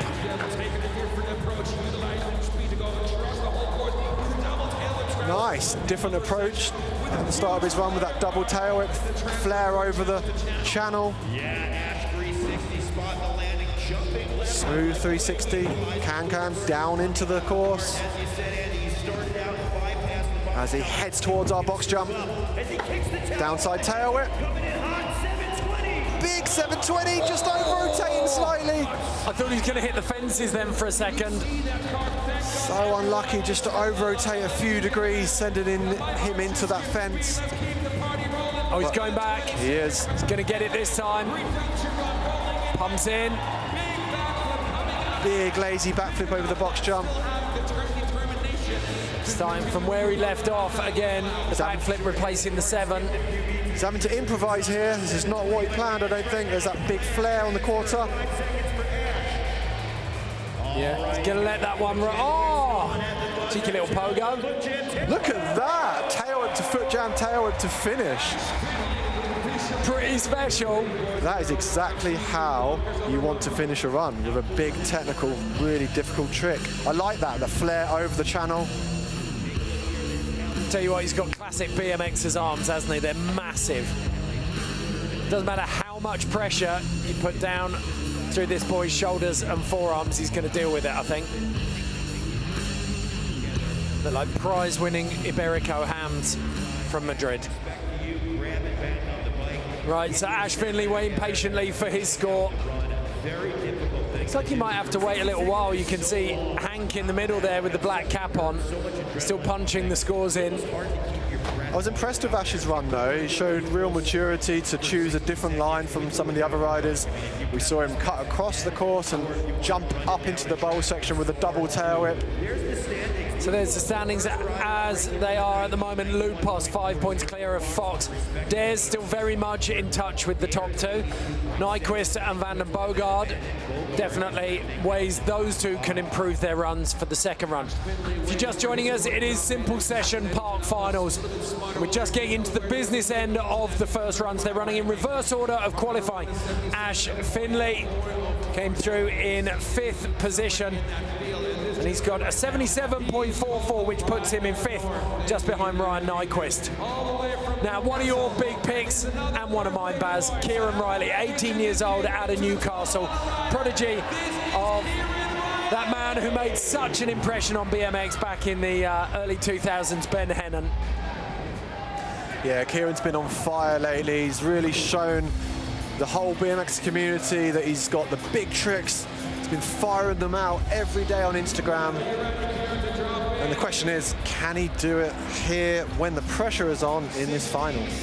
Certainly looks like it. He looks pretty relaxed there. He is an absolute weapon on a bike. Bar spin to tuck no hander to start his run as he heads towards the box jump. 360 double tail to bar spin. There's that truck to tail whip, big trick on the step up. into the bowl section. On the quarter, foot champ coming back at us over the jazz up. 360, grabbing the landing. Up on the quarter, 542. No way! Tail whip 5 on the quarter. And he slipped a pedal though. So unlucky to slip a pedal. But not really a mistake that, as he kind of slipped as he was riding away from that trick. Back towards the box jump for Kieran REILLY. What's he got? 360 triple tail whip over the box. That's unbelievable.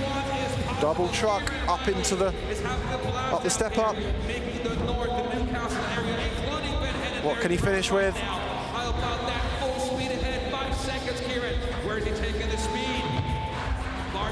Back to the jump box. Through the hip.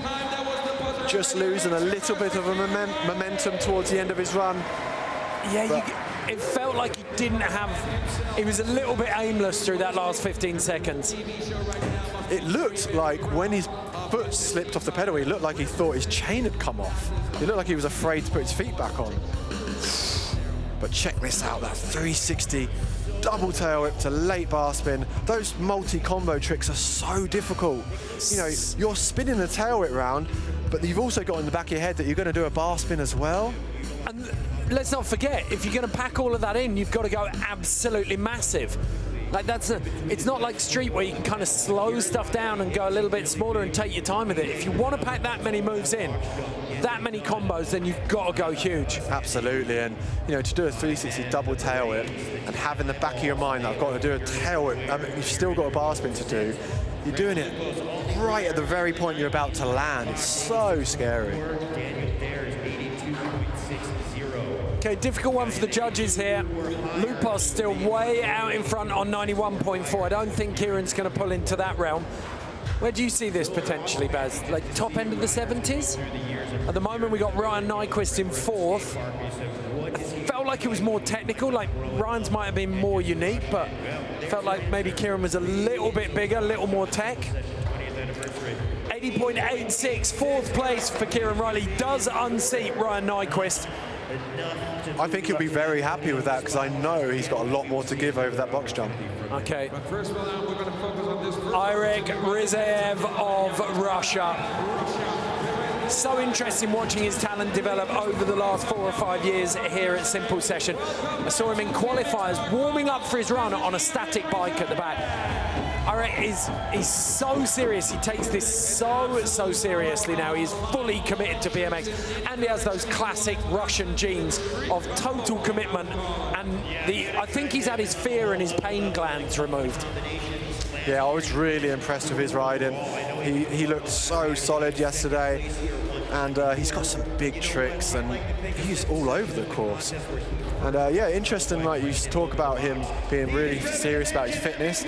You need it, you need it. You've got 60 seconds out there and it burns. If you're not fit, it really does burn. Okay, second here in 2018, dropped off the podium down to 4th last year. Can he get back there now with this run? Wow, that beautiful triple tail whip, high, smooth, and very much in control. He's got some big tricks and some stylish tricks. I really like Irek's riding. Look at that triple tail whip over the hip.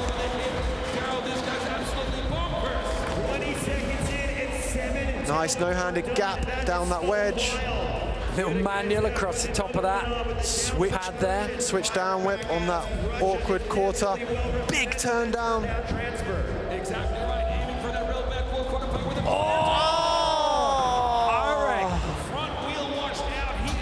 Couldn't quite bring that whip flare in. Oh, he will be so frustrated to go down on that trick. His run was looking polished and just didn't quite pull out enough on that flare tail whip. Having to take the slam. Oh, look at him. He couldn't even pick himself up after that one either. It was too much of a big crash. Check it out though. Just smashing around that triple tail whip over the box. Was it 3? 1, 2, 3, 4. Sorry, it was 4. I am so sorry to the watchers at home. That was 4 tail whips, even better than I thought. And then the triple comes in on the hip. Because he's got a quint, hasn't he? I've seen him pull out the quint tail whip before here. And he's got 1080 as well if he really wants to send it, but I think he's been bitten off by those tricks so often, and he doesn't actually need them. I mean, I could be wrong. He might need them tonight. But Irek RIZAEV left to reflect on what might have been after his first run. Two riders left to drop in these first runs of BMX Park Finals. It's the 20th anniversary of Simple Session, and we have seen riding worthy of such an anniversary. Such a high standard. That's where we are at the moment. Brandon Loupos came out and lit up these finals. A 91.4 was his reward from the judges. Brian Fox, first man on course, set the bar very, very high with an 86.4. Daniel Dhers, even with a mistake, able to squeeze an 82.6 out of his run. Oh, Irek, you can see all the body language, his frustration. And for good reason. The first part of that run was so good, you know. He had the 4 tail whips over the box jump, the triple tail whip over that hip. To go down on that tail whip flare, a trick that I'm sure he does so often at home. Definitely be stinging that one. Oh, judges are deep in this. Bit of disagreement. Hank's fight in one corner. Who was it who was shaking their head there? Andy's eyes and Daryl now. The global voices of BMX. People on the big screen. What those boys don't know about BMX, you could write on the top of a pin, I reckon. Right, those boys are dedicated to the cause. If you cut them open, they bleed BMX. 77.34 for Irek RIZAEV, 7th position, just behind Ash Finlay, just ahead of Tom van den Bogaard. But one of the forefathers of Russian BMX, otherwise known as the Russian bar spin king, it is Kostya ANDREEV of Russia. Great use, of course, in qualies. There's plenty of Russians in this sold-out arena. It really is, and you know what? When Kostya is on his A game, he poses a real threat to all of these riders in this park final. He really does have a deep bag full of tricks. What can we see him start with over the box jump to start his first run in this park final? The 360 double tail to tuck no hander. Truck driver to can over the hip. Just got the leg back in time. The bar spin coming out with the no hander. Kostya with the transfer in his tail, and he is in the big tail whip gap. Nice pocket bar spin. This is where he starts to make his presence felt and makes the judges pay attention. That was a nice no-hander. Held it off for eternity, didn't he? Look at that 270 table over the hip. It's got a little bit of everything so far. Double tail down into the hip. As he heads back towards the box jump, double bar spin up. Can he keep his speed? Truck to down whip. Pulled perfectly. Oh my goodness! Superman C grab tail whip up that step up. This run is amazing. 1 second left for Kostya. Oh, and he brings it in. For a second then I thought we were going to see the bar spin out. He owns the bar spin to foot jam to bar spin out. So tech. Well, alongside Brian Fox and Brandon Loupos, he's one of the few riders who's shown this course a clean set of heels. Very, very impressive riding from Kostya ANDREEV, and he's ratcheted up the pressure on the rest of the field with that run. He really has. I really enjoyed watching that run. I love the way he held his hands off on those no-handers. Had a little bit of everything. Check it out, that 360 double tail up to late no-hander. Just holding his hands off perfectly. And there's that big tuck no-hander into the steep wedge. And I love the way he held them off on that 270 no-hander. There's that truck driver to late downside tail whip. Superman seat grub, pushing the tail whip round. That was up the step up. Very original, that trick. Look at what it means to him as well. Look how relaxed he is. And he's taking a leaf out of Irek RIZAEV's book. He's getting up on the static bike, keeping those legs moving. You said it. Like, you've got to be fit now if you're going to make this work. It's so demanding, Ed, to go out there for 60 seconds. And, you know, 60 seconds out there just riding around in a circle would be tiring enough. The fact they're doing back-to-back tricks all over the course. 88.5 for Kostya ANDREEV. Good enough for second place. Brian Fox in third. But now it's the turn of the first place qualifier. The only man to make into street and park finals.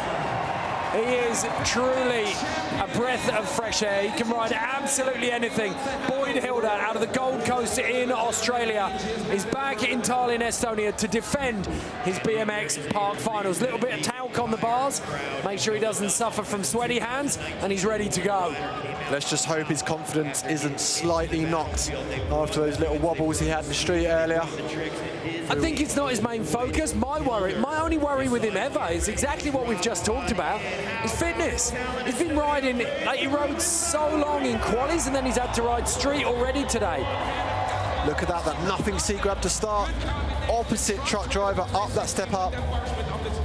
Very original tricks already. And then taking a leaf out of his street book.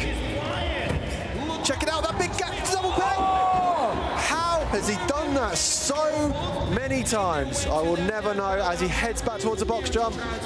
I mean, you just don't want to, do you? Whoa! One of the only riders doing the hip straight into that near vert volcano. Are you kidding me? That downside tail whip over that wedge-to-wedge channel was beautiful. 24 seconds to go, Boyd. Just blasting through. He's found that incredible transfer into the back of the bowl hip. Oh my goodness, he's so much fun to watch. Look at that 360 transfer. Big ice cream scoop of style on that seat grab table as well. 3 seconds for Hilder, 1 foot, 1 hander, 2. Oh, letting the back end fishtail. Wow. Boyd Hilder, take a bow. That was, Baz has just made a face at me like, what planet is this kid from? No one knows, Baz, no one knows. He looked like, you know, on that massive gap to double peg, he almost looked like this was the moment he was going to miss. Check it out though, that nothing seat grab over the box. You get the feeling that the space-time continuum might just open and suck Boyd Hilder 100 years into the future because he's just not from this time. So stylish, that toboggan over the hip. Well, we missed it. Like, that was almost no flat bottom because he rode straight into the volcano off it. He did, and he had some original lines there, some gaps that no one else has done. And the fishtail to then set up that Canadian foot jam. A really good variety of tricks. Not too much of one thing, not too much of another. Big gaps, big tricks. Love watching Boyd ride. Just when everyone else thought they might have a chance, Boyd Hilder comes out and lands that. You can see Kostya up there, still giving it the static bike. Yeah, there's a bit of sweat going on there. Someone get the judges some tissues. They're going to need to mop this up. 89.6. It is not as clean cut as we thought. Brandon Loupos holds on to first place. Let's see what Boyd Hilder thinks of that. We'll go down to Amy Fuller now. Boyd, congratulations, a fantastic run. You're the only rider to compete in both events. How physically demanding is it to do that? Oh, mate, it's ridiculous. Last night I was in bed like as soon as I could be. I knew I needed all the sleep I can. Like, right now I'm tanked. I need to take a couple deep breaths and get back up there. And is there added pressure coming into this as last year's winner?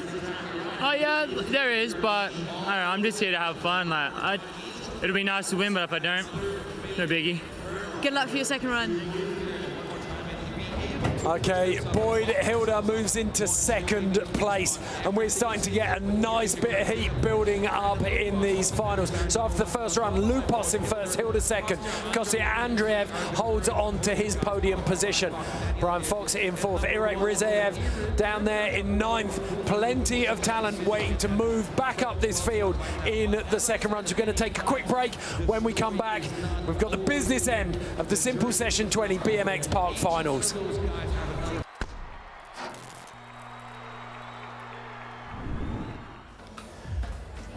Oh, Take a breath, everyone. That was an incredible first run, worthy of simple session 20, Baz. Yeah, it was unbelievable. Some of the riding that went down straight out the gate, you know. We saw Brian Fox come straight into that double flip. He also did the 1080 in his run. Such incredible tricks going down. Look at that. Dan Dhers was nearly inch perfect. He was only one small mistake. Ryan Nyquist again. Just like exactly as you said, so many different tricks out of him. There's a lot of pedigree that could step up, isn't there? Tom van den Boogaard, Levi Weidman. We saw 1080s, we saw double flips, we saw huge gaps, front flips over that drive rate. It was unbelievable, wasn't it? Where did Loupos come from with that run? I had not seen any of those in practice. And that cash roll was something else. Where can Loupos take that run as well? Well, that's the freedom he has now. He gets to go out on his second run and just improve. You know, he's sitting in the top spot, so he's got... That is one man that I want to see. I'm looking forward to see what Irek RIZAEV can do. Kostya ANDREEV, though, did himself proud. He'll be really, really happy, another rider. Boyd Hilder, I like the fact that we've had a question asked of him by Brandon Loupos. Right now, Boyd Hilder has got to respond to Loupos' second run. Absolutely, we've got a real battle on our hands here because Boyd Hilder's definitely got the tricks to respond. And he's got the luxury of going last. There's the start list. Dhers, Nyquist, van den Boogaard, all with a lot of work to do. Brian Fox not looking too bad in fourth, but Kieran REILLY, Irek RIZAEV, Kostya ANDREEV and Boyd Hilder will round out the last event here at Simple Session 20. BMX Park Finals, Run 2, about to get underway. This is going to be epic. It never fails to deliver. Brian Fox coming in first. He blew the roof off this place on his first run. Let's see if he can do the same second run. Yeah, expect fireworks as he heads towards the box jump. He's got so many big tricks. 1080! Oh, looped out. Oh, just managed to over-rotate that 1080. Well, it's always the same on a bike. If you're coming in from a backflip, you've actually got a lot of warning and you can adjust the length of your body to speed up or slow the rotation down, but you've got such a narrow window to land when you're spinning like that on a horizontal axis. Absolutely, he's got no brakes on his bike, so he couldn't correct it. Check it out. Oh! Just going all in, trying to flip tail whip over that volcano. That thing is really hard to ride. It's so steep. Yeah, there's no margin for error. If you don't pull hard enough, then you're going to float out over 20 foot above a solid concrete floor. Oh, makes my, sends shivers down my spine. So, Brian Fox will have to ride his first run score, 86.4.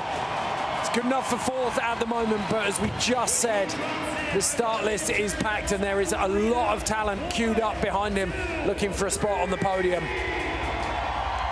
He wants it again. Oh, there it is.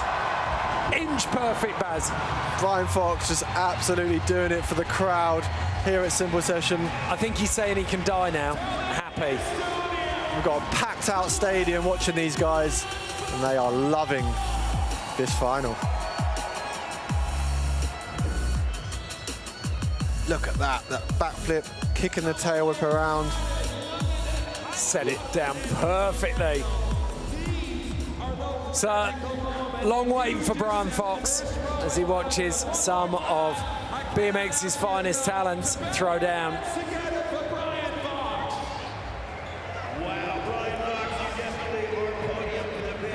Next in, Daniel Dhers. Arguably the most experienced competitor in the world, were it not for the man stood two along from him, Ryan Nyquist. What those boys don't know about competition BMX, it's simply not worth knowing. Dhers rubbing his hands together, getting rid of the moisture. Yeah, Dhers would have worked so hard on this run. He got here on Wednesday, he'd have been planning it out for the whole week. As he starts with a big 360 triple tail whip, just slipping a pedal. Wasn't it? He hit it well, though. So much experience, look, he's recovered already. Lands right at the top of the transition as well, doesn't he? Every time. It's really enjoyable to watch someone land as smooth as Daniel. Nice 270 no-hand and landing smooth on the hip. Look at that! 720 invert over the box.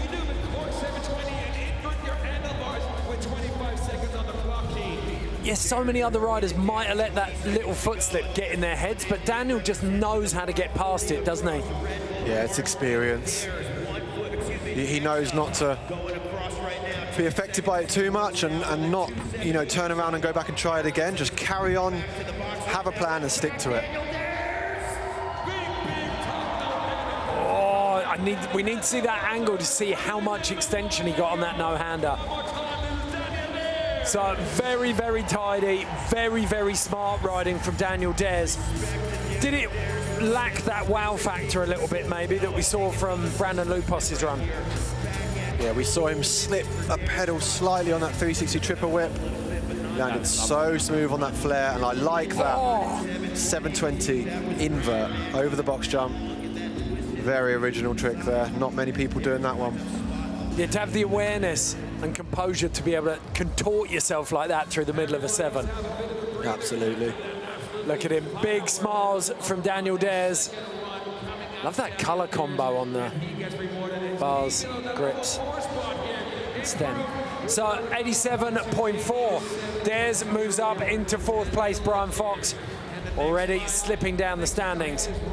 Now, Ryan Nyquist currently in 7th, and he had a pretty sizable mistake in that first run, so there's the chance for Nyquist to really muscle his way up the standings here. Absolutely, and you know, we saw Nyquist revolutionize the bar spin early on in his career. He's got multiple combos of that trick.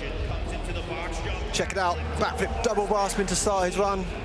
Rocket double bar spin, up the step up. Nice little double bar spin onto the sub box. Bar spin into the steep wedge. It's looking good. Look at that, big down whip. Don't often see Nyquist do tail whips. 450 bar spin over the hip. 720 bar spin. Yes, he's got it. Come on, Ryan. Look at that, one-handed X up.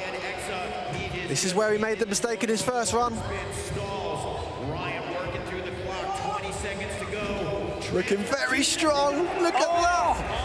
I think he was yelling at the cameraman on the run up to that as well. I think he was. That huge 270 truck. Oh, no! No, Ryan!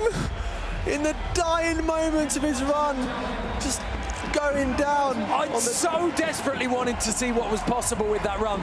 That was incredible. That was truly, truly incredible. Ignore the fact that he's 40 years old and he's got 3 kids. It's just insane that he can ride at this level. That is a solid, solid run. I don't care how old you are. Look at that, 720 with the bar spin in there. And that alley-oop 270 double truck up into the bowl section. And he's just letting the bars roll there, isn't he? The confidence he's got. Take a bow, Ryan Nyquist. That was beautiful. He'll be so disappointed that he fell on that last trick right towards the end of his run. So he's on a 78.2. You've got to be clean to make it into the top 3. There's just no way around that at the moment. We've got very, very clean runs in the top 3. Even top 4. Well, Dhers had that slight slip and he's in 4th place at the moment. Look at that. Ryan knows as well. He knows that he needed a clean run, and that's why he looks so disappointed there. Did you know that Nyquist can melt ice with that stare? It's been proven. They had him staring at glaciers, put 2 holes in them. There it is, commitment to the cause. 81.9 is the reward. It's good enough for 6th position. So he's moved up a little bit. He's moved up, but I think he realized as soon as he crashed that there would be no podium for Ryan tonight, unfortunately. Okay, next in, Tom van den Boggaard. Look at that smile. He is so stoked. Boyd Hilder wants to see him stomp this one. Yeah, all of the other riders love watching Tom ride. Not surprised. It looks like he's got a JTOW unit strapped to his bike. Do you know what that is? Jet-assisted takeoff unit used for heavy cargo planes on short runways. Look at that tabletop to look back over the hip to start. A lot higher than everyone else. Okay, let's get that JTOW unit fired up. The boost is coming. Here we go. Look at that. Oh! He wanted the backflip tail whip to late look back, and his foot just slipped off the pedal and he couldn't quite put it back on and recover. So unlucky there from Tom van den Bogaard. That bike snap was beautiful though. Just a little stamp to pull that one up. Oh, disappointment from Tom van den Bogaard. Knows how close that was. I love this though, look, that one-footed tabletop. Well, no one else is even getting half that height out of there. Cranks the look back straight after that trick. So stylish. Okay, at the moment, a lot of riders struggling to make these second runs count. Only Daniel Dhers has moved himself up. But the podium positions still safe. Kostya ANDREEV, Boyd Hilder and Brandon Loupos top three. 75.6 is the score at the moment for Levi Weidman from the Netherlands. It's an 88.5 to make the podium positions. So Weidman just setting off from the highest point on the course into the jump box. He's got some big tricks. Check it out. Massive over the first box jump to start his run. Just winding his way out to the side of the course on the run out from the 1080. He's had to improvise here as he gaps up into the bowl section. Tail whip over the channel. There's that decade. Love that. Pulls that one perfectly. The only guy we've seen doing decades in the finals. Are you kidding me? 7 the wrong way over the box. You need such precision for that. That was really cool, that trick. Nyquist, the only other guy we've seen go through there. And it paid dividends for him in the first run, definitely.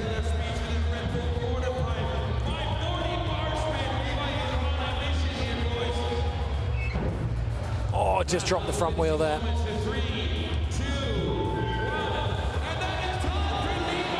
Levi Weidman. What do you reckon, Baz?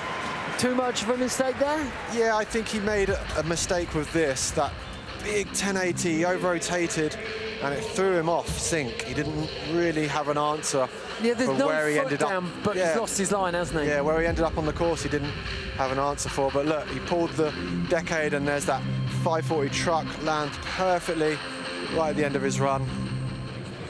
Good recovery, but didn't quite have enough for me to finish in the podium spot. So, judges getting busy on this one.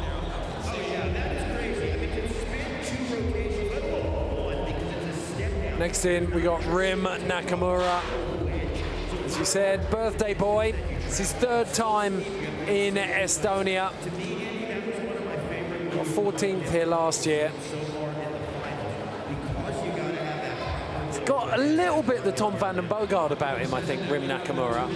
He has, yeah. Boost. Yeah, he goes very high over the hips. Some big box jump tricks.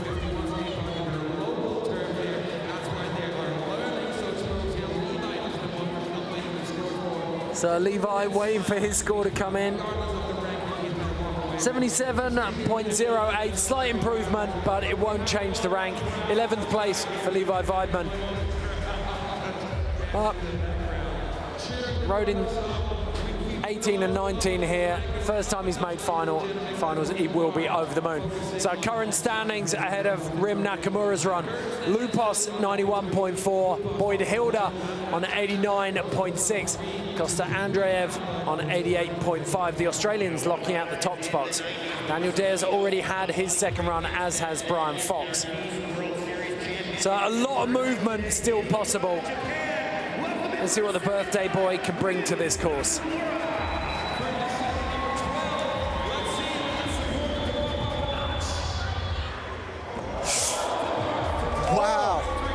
He starts with I think that was a double chuck to late tail from Rim Nakamura. Look at that, bar spin onto the sub box, tail whip down into the big wedge.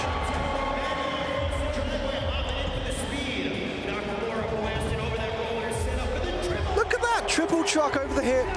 Backflip, bar spin to turn down. He's got so much more height over those hips than anyone else. Double tail whip on the wedge. He looks a little bit out of control in some areas, but he's managed to keep it going. Well, he's got so much urgency. He just wants to blast through it. 20 seconds left though. Can he keep up this intensity? So exciting to watch this young rider shred around the course. Look at that. Alley-oop down whip.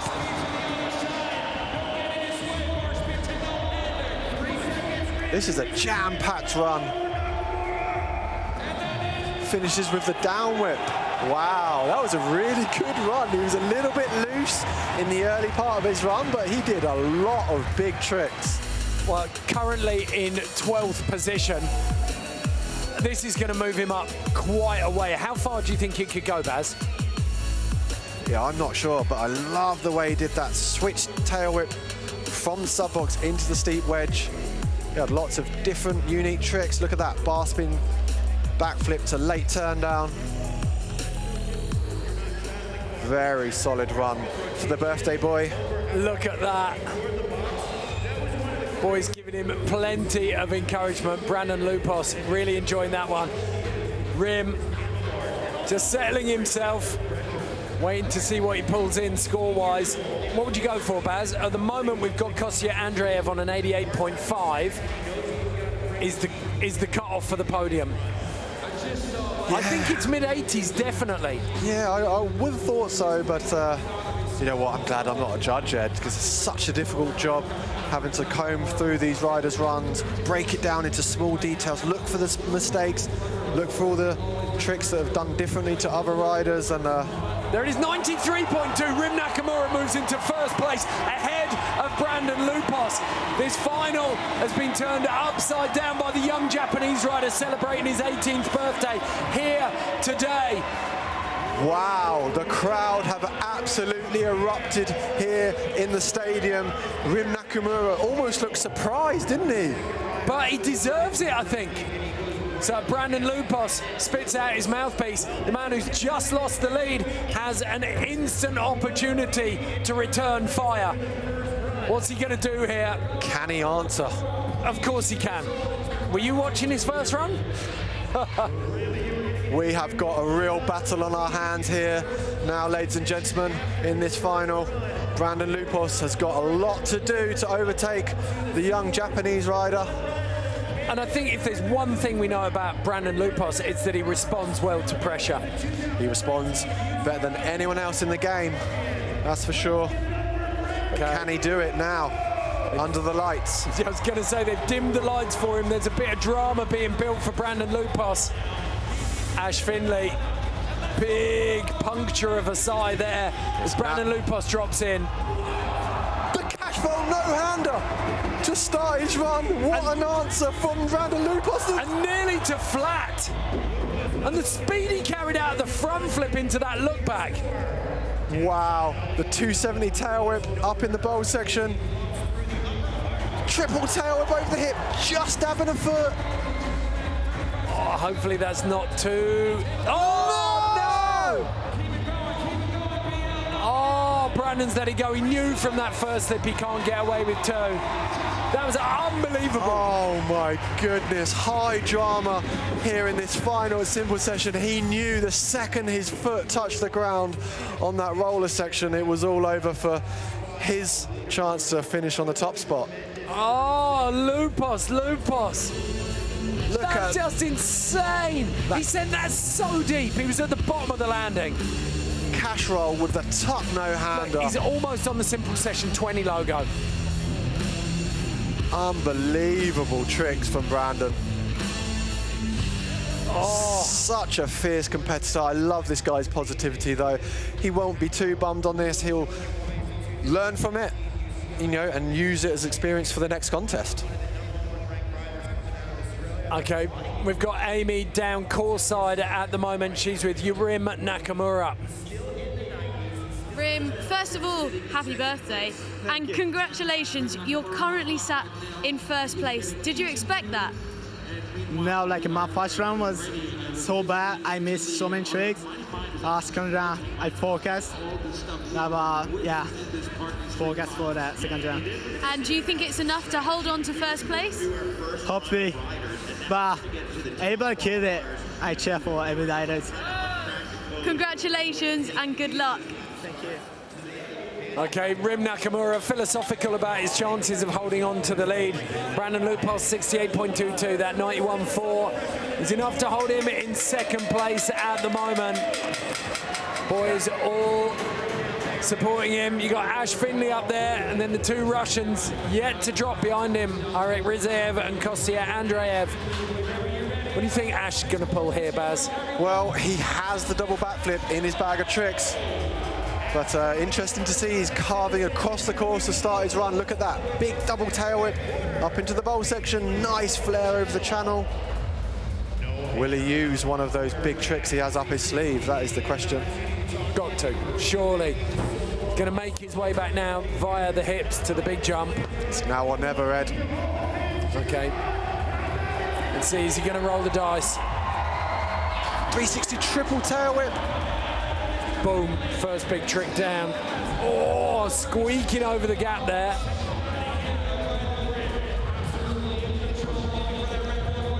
Nice flare on the quarter pipe.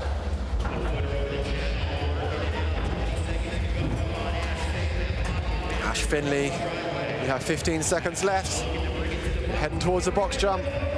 You've got some big tricks. Look at that, nice big Superman over the box.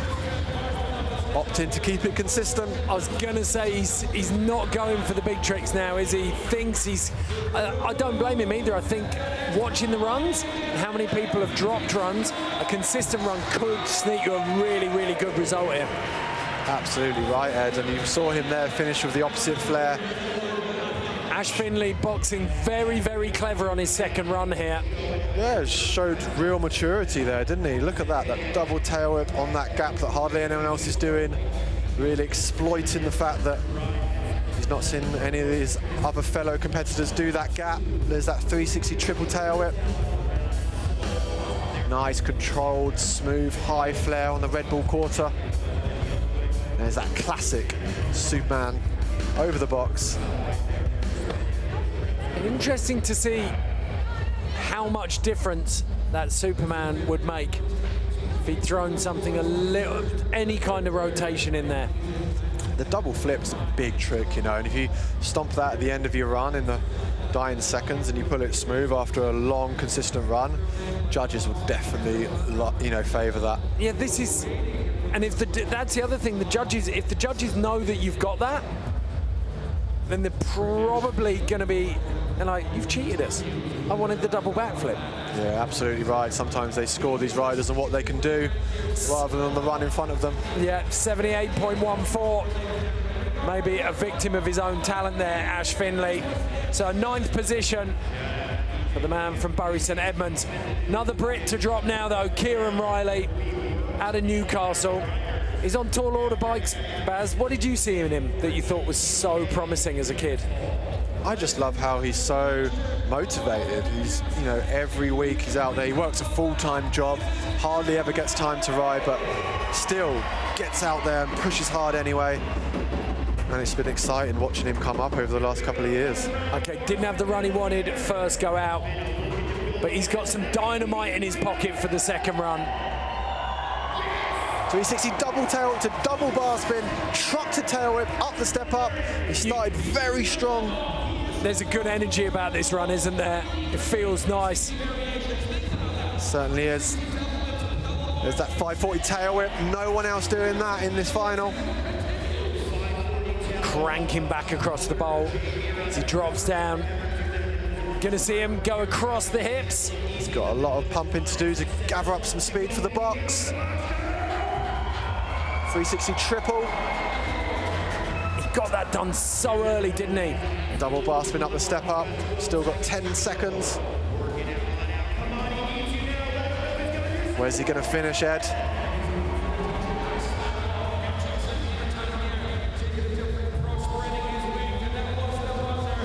There's the buzzer. Kieran REILLY thrashing that run to the very last there.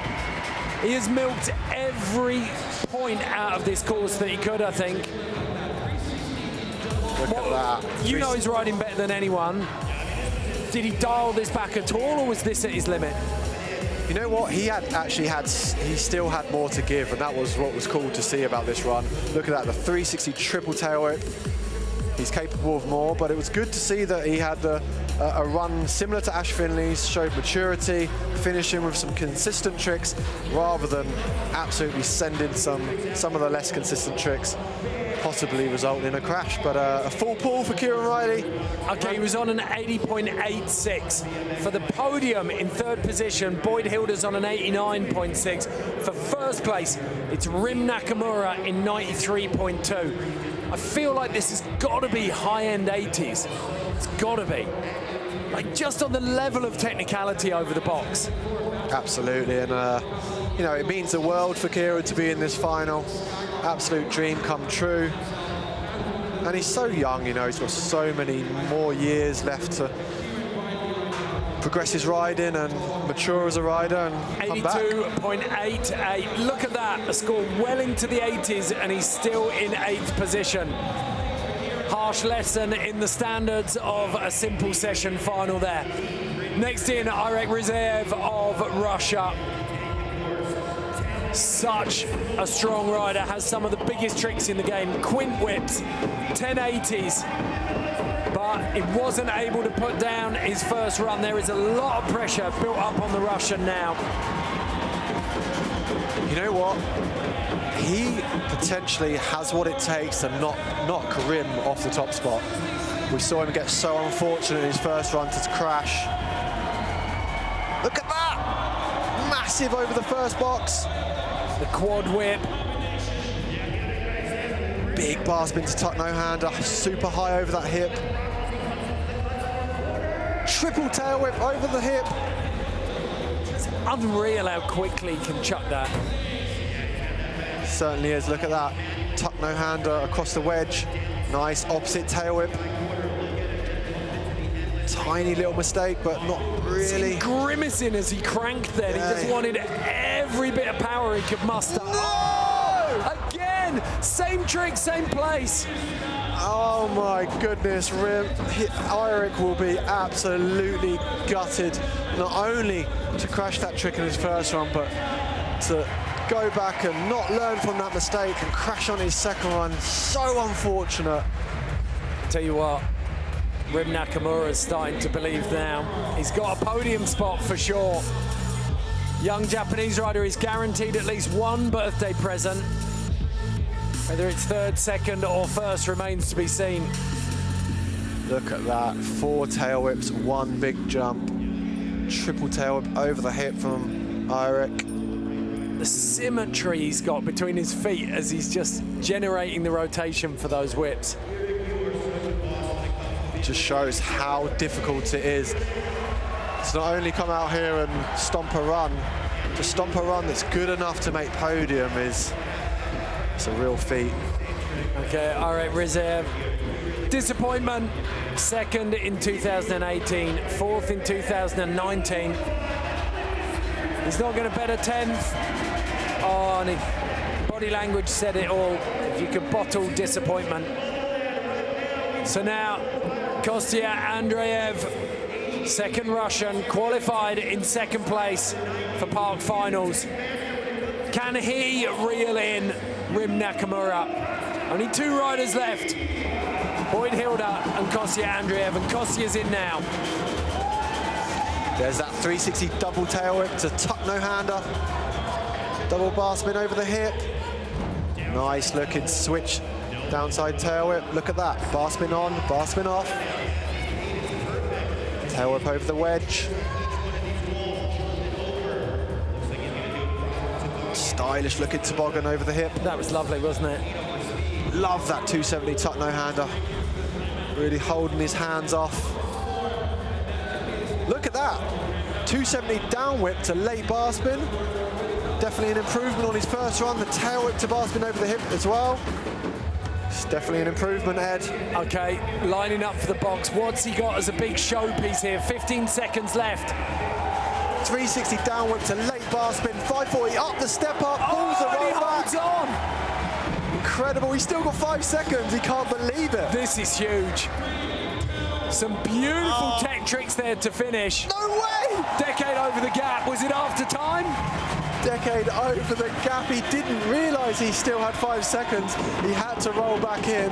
He still finished with a big trick. The question is, does it count? It just popped down to flat there at the end for the laugh. Look at that, 270 tail whip, and then just stretching the hands off. Wow, he covered so much ground. He had so many tricks. There was such a strong variety of tricks. I love this, look. 270, switch down whip to late bar spin. And kind of rewound it back in, didn't he? Yep, and there's that 360 down whip to late bar spin again. I love the way he improved on his first run by throwing bar spin in a few of those combos. Got a bit of froth there. He's had a great final, hasn't he? He has had he's had a fantastic week. Things have really gone Kostya Andreev's way. The Russian out of St. Petersburg sat, I think, on a very strong score from the judges. This is, for me, that's in the 90s. At the moment, Brandon Loupos in second on a 91.4. Rim Nakamura in first on a 93.2. Boyd Hilder in third on 89.6. A real chance of a late upset here, Ed. Huge. And what I'd love to see is Boyd Hilder potentially, oh, there we go, 89.27. Kostya Andreev stays in fourth position. So Boyd Hilder guaranteed a podium spot, but he wants to retain that win from 2019. The defending champion, the only man left to drop here at Simple Session 20 Park Finals. The last run of the weekend. Can he do it? This is it. The atmosphere is absolutely electric out there. Look at that, the opposite truck up the step up. He's got so much to give. The young Australian rider. Everything. Look at that, high-speed lines. Look at this, big gap. Oh, he only just got on the double peg, and he knows it. Oh, look, and he's letting it go.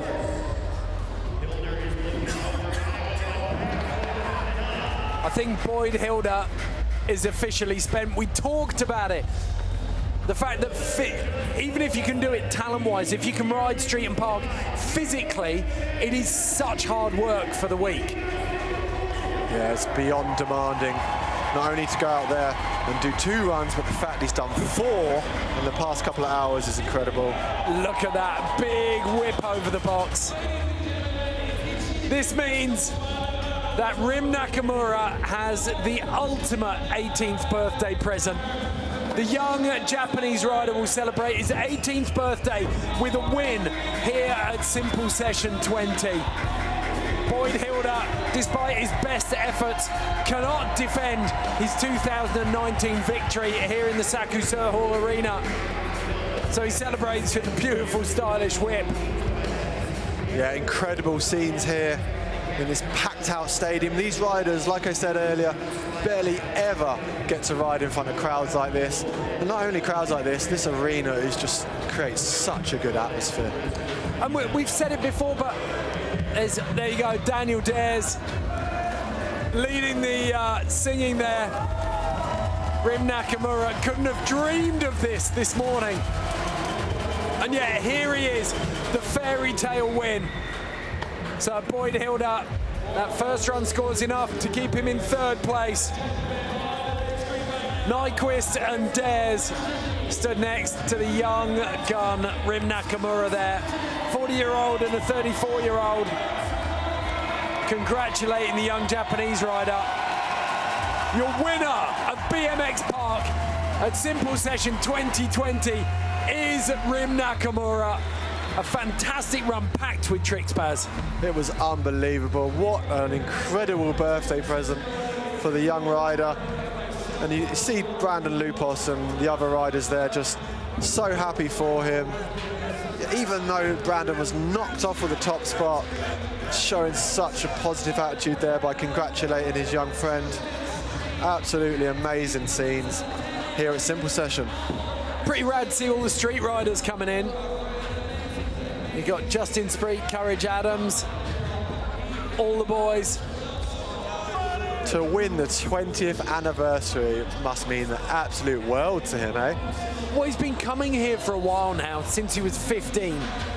So to do it, he knows better than anyone what it takes to win here. So that is going to be an absolute dream come true for him. Check out these highlights from run 2, though. For me, I mean, that was the biggest disappointment. Nyquist absolutely sending it and then getting ripped off on his last trick. Yeah, he rode so good. He got so unfortunate to crash his last trick. But a few of the riders had the same problem tonight. They did such good runs and then just couldn't hold their concentration right the way to finish their run. But look at that tuck no-handed cash roll pulled perfectly by Brandon Loupos. He wanted that, didn't he? He really wanted that. I thought he was going to come out and absolutely take the win, you know, with the way he started that run, but just got unfortunate, didn't he, with that crash. It's that quad whip, the consistency on that from Irek RIZAEV, just phenomenal. Kostya really impressed me too. His both runs were absolutely perfect.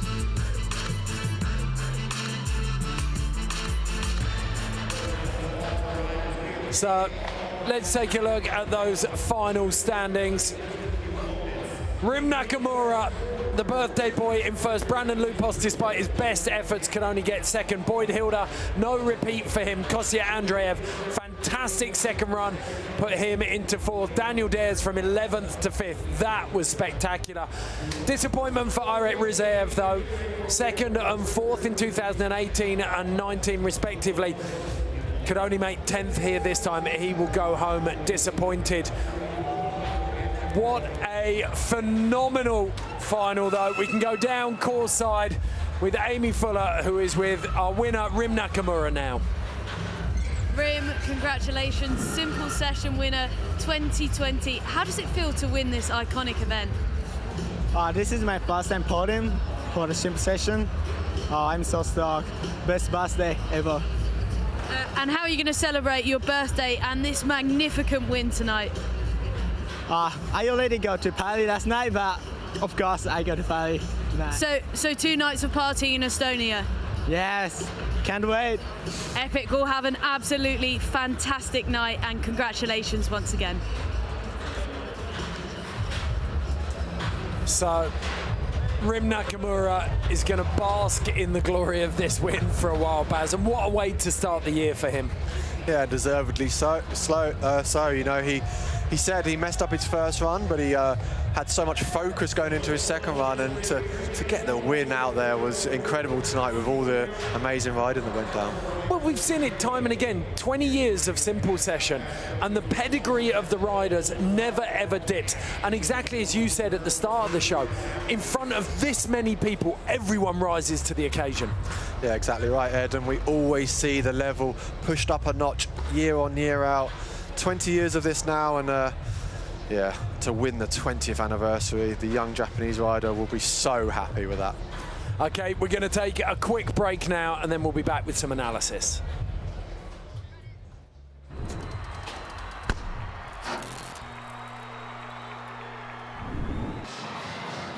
So that is it for BMX Park finals here at Simple Session 20. And Baz, no shortage of things to talk about. What an insane final. It had everything, didn't it? The riding level was so high, and the fact that Rim knocked Brandon off the top spot, it was high drama, wasn't it? Yeah, we can take a look back at some of the runs now, podium spots. The first person to talk about, Hilder, in third position. I think We talked about him running out of steam towards the end there, but his third place run, he was very, very close with this. Yeah, I love Boyd's run tonight. He had speed, style, so many variety of tricks. Check that out, that huge gap to double peg that he seemed to look like he had no control over, but somehow it worked out every time. I think that was the gnarliest thing I saw tonight, in my book. Guys, like, if he'd have crashed that, it would have been a really ugly looking crash, let me tell you. Well, it was full commitment, and he did it 4 times. Did it twice in street and twice in park. Just look how fast he pedals around that course. And no one else had that transfer. No, he had so many original lines. He definitely deserves to be on the podium tonight, but that's for sure. Yeah, judges got that one right, 100%. Oh, and I love this. Came straight out of that. Finished up over in the corner there. That little fishtail into the foot jam. So Boyd Hilder in third place. The big surprise though, and I saw the look on your face when he came out with his run, was Brandon Loupos. Yeah, I mean, we knew that Brandon has so many tricks up his sleeve, and to come out swinging with that backflip triple tail whip, I was like, here we go, this is the Brandon Loupos show. We saw that front flip over the driveway. And it looked crisp, didn't it? He's really finishing everything. Yeah, I didn't think anyone would be able to top this run. It was so good. Look at that triple tail whip over that hip. Finding height where no one else could. And then check this out. Massive cash roll over the box. No one else opting to try that trick. And he was looking unstoppable at this point. Setting the bar very, very high. Brandon Loupos almost looked unbeatable by the end of this run, didn't he? I was starting to think that maybe he'd done enough, even in the first run. Yeah, absolutely. He did that cash roll, the backflip triple tail whip, some of the biggest tricks in our sport.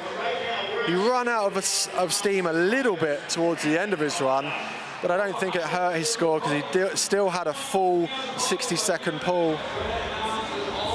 But it was to be this man who spoiled Loupos's party, Rim Nakamura, on his 18th birthday. I can't wait to see this back through because the intensity and the urgency of the run, start to finish, was off the chart. Yeah, we saw that switch bar spin up onto the box jump, and then the opposite tail whip into that steep wedge. He was out of control here. Look at that triple truck over the hip, backflip bar spin with the turn down late. No one else had that height over the hip. He was a full meter and a half higher than anyone else. Yeah, and look at that double tail whip on that wedge. Flare bar spin, that trick is really difficult. We saw Irek crashing twice on that exact quarter pipe. Look at that 270 tail whip landing smooth. He just carried on throughout the whole run, throwing trick after trick after trick, and they were all different. Really good variety of his tricks. Well, I think it's fair to say, after that final, the well of adrenaline has run dry. It definitely has for me. I don't know about you, Baz. I really, really enjoyed watching. Like I said, when Brandon did that first run, I didn't think anyone could knock him off. And the fact that we had the high drama of Rim going out there on his birthday and just stomping that run, it was unbelievable.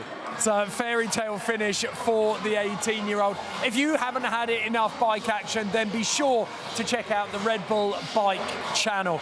You can download the app for free.